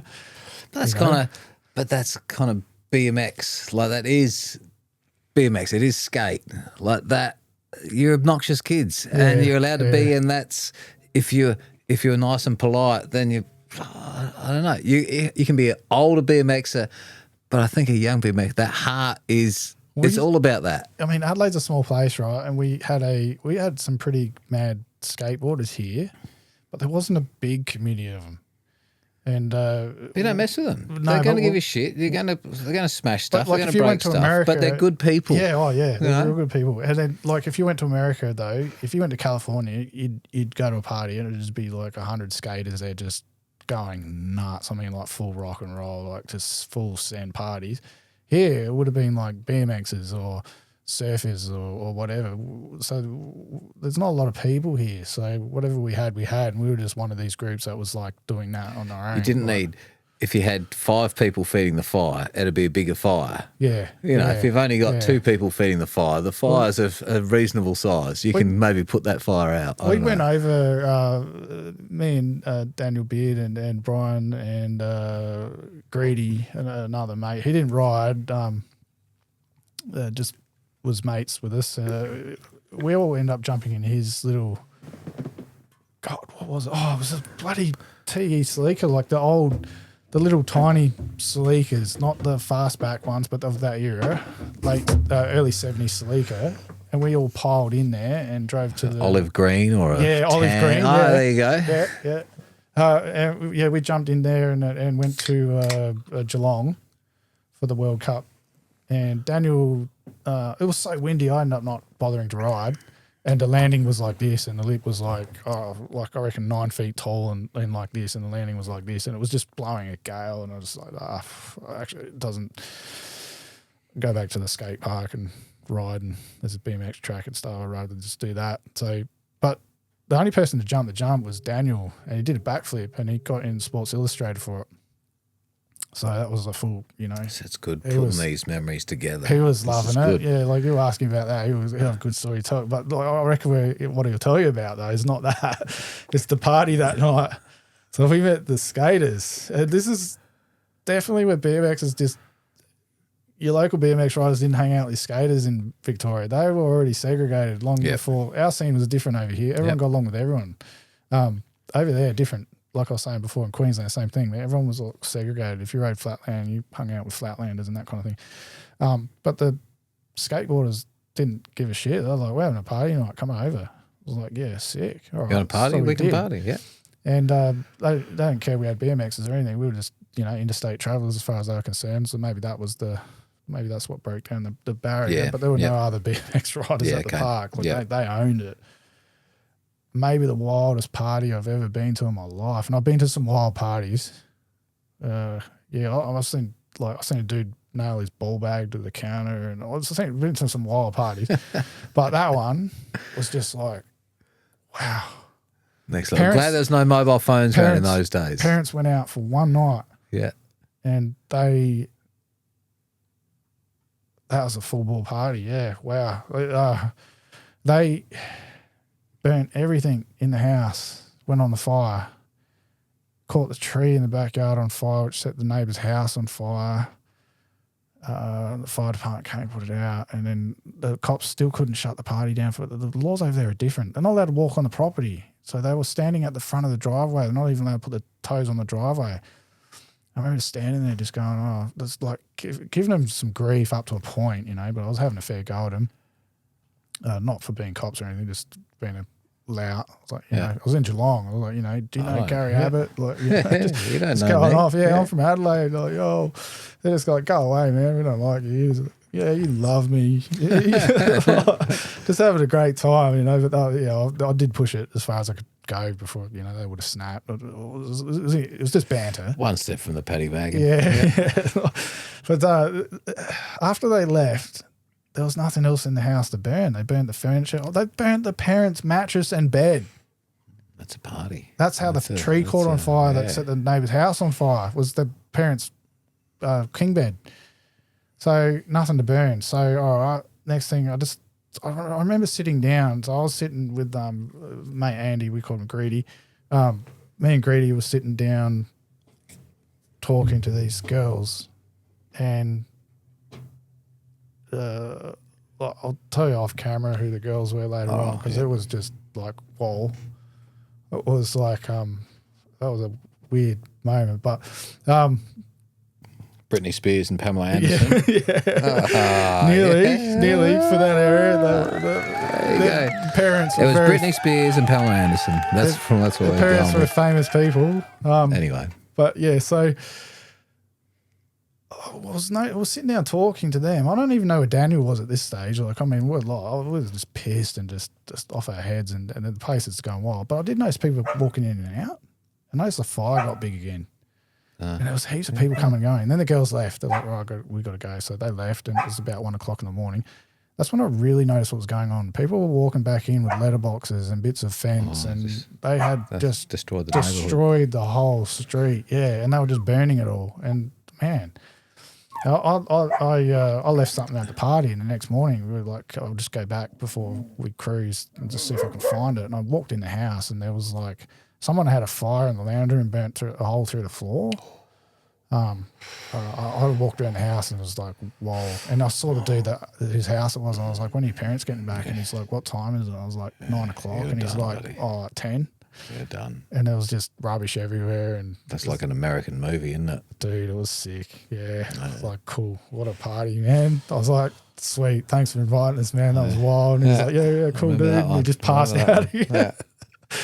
Yeah, that was wicked. Yeah, I was so out of that night. I don't even remember what happened to Daniel, because he was there. So Brian was going to be driving us home for most of the way, because Greedy got pretty pissed with me that night and really wanted to get drunk because we were all riding and he didn't ride. So Daniel did this thing where, I don't know, convinced Brian to drive home, and Brian wasn't allowed to come to the party. He was a designated driver. Oh. I don't know how him and Brian had this deal worked out, man. And Brian, I'm like, man, you come to the phone. No, he's got to drive us tomorrow. Oh, wow, okay, all right, cool. Anyway, they worked that out between themselves, and it was all fine. Brian was okay with it. Yeah. And just one of these things. Don't know what you're not missing out on. Daniel managed to, I don't know, he's eccentric. Wrangle that out. But the next day when we drove home in the afternoon, went and did some stuff around Geelong, and then drove home that afternoon. And Daniel told us this story that went all the way from Geelong to Adelaide. And that was a wild story, man. That was just a sick weekend. Like, that was a really, really, really cool weekend. There was too many of us with our shit to fit in the car, still did it anyway. Got invited to a skater party from hell, did that. And then Daniel told us a story that still blows my mind to this day. And then the other day, so when Jeremy passed away, they had a drift thing out at James Mardell's drift compound out the Iron Triangle. I hadn't seen Daniel for years, and I just lost touch with everyone again because I stopped riding, and everyone got distracted. Everyone went different directions, and now we're all starting to catch up again, and we're going to keep in contact this time around. So Daniel's like, oh no, there was a part 2 to it. So, but it was about this. Like, I cannot do the story justice. It is a really complicated story. No, we got to get Daniel on here, and they moved into this house, and then they ended up making a coffee table out of this door that led to an attic, which was sealed, which they found by mistake by living in the house, basically, and it was fully sealed off and stuff. And then the piece of wood was nice enough, they made a coffee table out of it, and then the coffee table was haunted. Yeah, and then energy. Jeremy's parents kind of, particularly his mum, kind of cottoned on to it. She really believed it was kind of haunted, had a bad energy attached to it, kind of thing. And I think, I'm not 100% sure. I have to ask Daniel about this because it was so long ago I told the story. But like little things like they bought the same lottery numbers like religion, and then after they made the table, they forgot to buy a ticket one week and they won. Shit like that, you know. Yeah. And so like they were like, oh, it's the table or whatever. So then they weren't allowed to have second-hand things for a long time after that. They only allowed to have, yeah. So fast forward, a little bit deeper into that whole context. Yeah, it's pretty wild. And then Daniel goes, oh yeah, just like a couple of years ago, Jeremy was driving down the road past that old house, and he thought, I'll just drive past the house, and they were doing an open inspection. Oh yeah, open house. Yep. Yeah, they were selling it, and he just parked up and went in and had a look around, and he saw the real estate agent. He said something to her. I can't remember exactly what he said, but like what Daniel told me he said, but it was basically, oh yeah, we used to live here and there was an attic or something up there, and the real estate agent was like, you got to leave, man. Straight away, he didn't even get into the full gist of the story. It freaked her out like enough that she was like, we need you to leave now. So I don't know. There's other forces out there. Yeah, I was like, oh, we'll go over this and find a detail in the future, which we haven't done yet. But yeah. That story was so complicated. It took from Geelong to Adelaide to tell. It was a really good story too. Doesn't matter whether you believe that kind of stuff or not. It was an excellent story. Yeah. Top story. One of the best ones I've ever heard in my life. Daniel, we're going to get you in here. We're going to get to the bottom of this. God, we did some crazy stuff with Daniel. Hey, look, I think everything's starting to run a little bit flat here. Cool. This has been fucking such a cool conversation. I'm just so... I want to get back to the Kung Fu and all that stuff. I'd love to spend more time on that. But dude, we're going to come close to the end. Yeah. But I'll ask the person a question. Yeah, you've had a bad day for whatever reason. How does someone's listening to this and today's their shit day? It's fucking whatever. The wife left you, the house, you didn't make your payment, whatever. When you're in that hole, you've hurt yourself. How do you look forward? How do you spend a minute? Do you wallow in it? How do you look forward to tomorrow when today is so shit? Oh, you kind of got to replay it back in your mind the right way. Like because foresight's a superpower. So if it went down wrong, you can always just replay it back like how you'd like to do it. But then life's about learning, right? So if you can learn something from it and then improve on it in the future, that's a good thing. So yeah, that's where I think, because like a lot of people, there's that what do you call it, like imposter syndrome. You speak to some of the most successful people in the world. They don't even have to be the most successful people in the world. I speak to people in business all the time. I've had it a few times from people imposter syndrome type scenarios where everyone thinks they're doing the right thing and they're fantastic at what they do. In their own minds, they feel like they're frauds. They're like just kind of winging it as they go along. So it's that learning thing where you've got to chalk it up to learning. If you don't get, that's the way time works. You don't get that chance to do it again right, but you do get the next opportunity to do it better. So just keep improving on it. So like problems, you got like two kinds of people when it comes to problems. If you cause a problem, like every problem's got a solution, and like multiple solutions. But you do meet people that don't want to resolve a problem, and if you've got the opportunity to resolve a problem, you should resolve it. There's a solution there, and it's waiting, and everyone feels better at the end of it. So I don't think any problem is too hard to get past. It's just sometimes people don't want to get past it right now.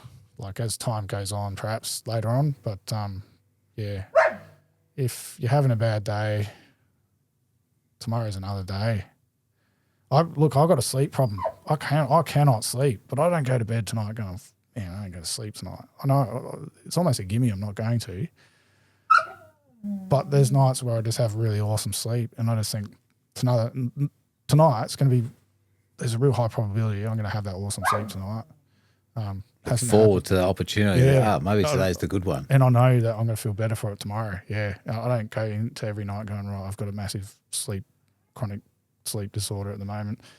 I can't sleep. I just go there, and if it happens, it happens. If it doesn't, it doesn't. But I look at it like there's a good chance it's going to happen, and it's going to feel great when it does happen. And I look forward to tomorrow, because tomorrow could be the day I wake up nice and fresh. So that's the best I got right now. That's good. I'm only halfway through my life, but that's how I look at it. Yeah. Any last final shout outs? Say to the 5 people that might hear this. Yeah, would you like to say a thank you or a hello to anyone? 3 people that are still listening. Oh, I want to say hello to everyone we used to ride with, to be honest. It's a huge list. A good mate recently passed away, and that made me realise, shit, man, I've got to keep in touch with people a bit more often. So apologies out there to people I haven't kept in touch with, and look forward to catching up with you all. But yeah, big shout outs to all the original people that I started riding with, because they really shaped my riding journey, which led to so much fun in my life. I don't know where I would be now without that. So that's like everyone from Luke Seidel and Jesse and Steve and all those guys that rode down south to, like people that I was really close with, like Brian Telford and Paul Rudd and, even Toby Alexander. Say hello to Toby. I don't get along with him anymore. But, then right through to the guys in Blackwood. So, all the guys I used to ride the bottom with, Matt Franshaw, Ken Teagle, Joel Fitzgerald, Ryan and Ben, who kind of introduced us to the bottom in one way or another, Damon, moving into kind of the northern guys, Russell Tranter, Kim Grosser, Terry, Dwayne, all those guys. Really enjoyed having them in my life. Recently caught up with a few of them, which is pretty cool. Intend on, keeping in touch more often. All the mountain bike guys, yourself, Lethal, even Courier Dan and those guys. There's heaps of people there. Man, there's so many. Oh, Bonnie, almost forgot Bonnie. Bonnie was one of us, and God, she could ride a bike, man. Like she said she had a ride recently. Again, lost touch. Right through to all the people that I used to hang out with that I didn't ride with. We just hung out. Man, there's a list that's so long I couldn't go through it all. I'd have to sit here for 10 minutes reading it out. But really thankful all these people are in my life at some point. Like it's I realised how social I was to look back at it. You know, like now I'm not heaps social. I do go out. Now that I'm riding again, I'm starting to get. I'm out there, you know. Whereas for a long time I was just go to work, come home, rest, go back to work. Right through to my guys that, you know, like, man, it didn't even touch base, but man, I got into like hacking was wild in the late 2000s, man. Like, man, there's so much stuff we haven't talked about. Like, I got big into that, and man, that's a whole nother journey altogether, man. That was a wild ride, man. And like the late 2000s, the world of electronics was it was a crazy frontier, man. The world's a different place now. So anyway, that's about it. Well, maybe we could get you back here again. Matt Townsend and all the guys from Blackwood. Almost forgot you guys. Yeah, man, you've rattled off. Like most people get a bit stuffed when it comes to names. You've listed a heap. It's fucking magic. Oh, they were all. I enjoyed, and I was just. It's been an honour to know those people. To be fair, to have they even put up with my shit, you know, because I'm loud and I talk a lot.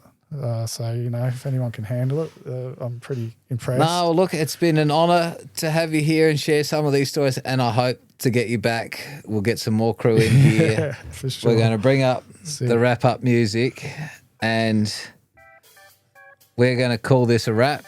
Jarad, have you got a last final word? Any last send us out? Mate, if the sun's shining and you can still ride a bike, get on it. Do it. Yeah, send it. Enjoy life. Have a smile.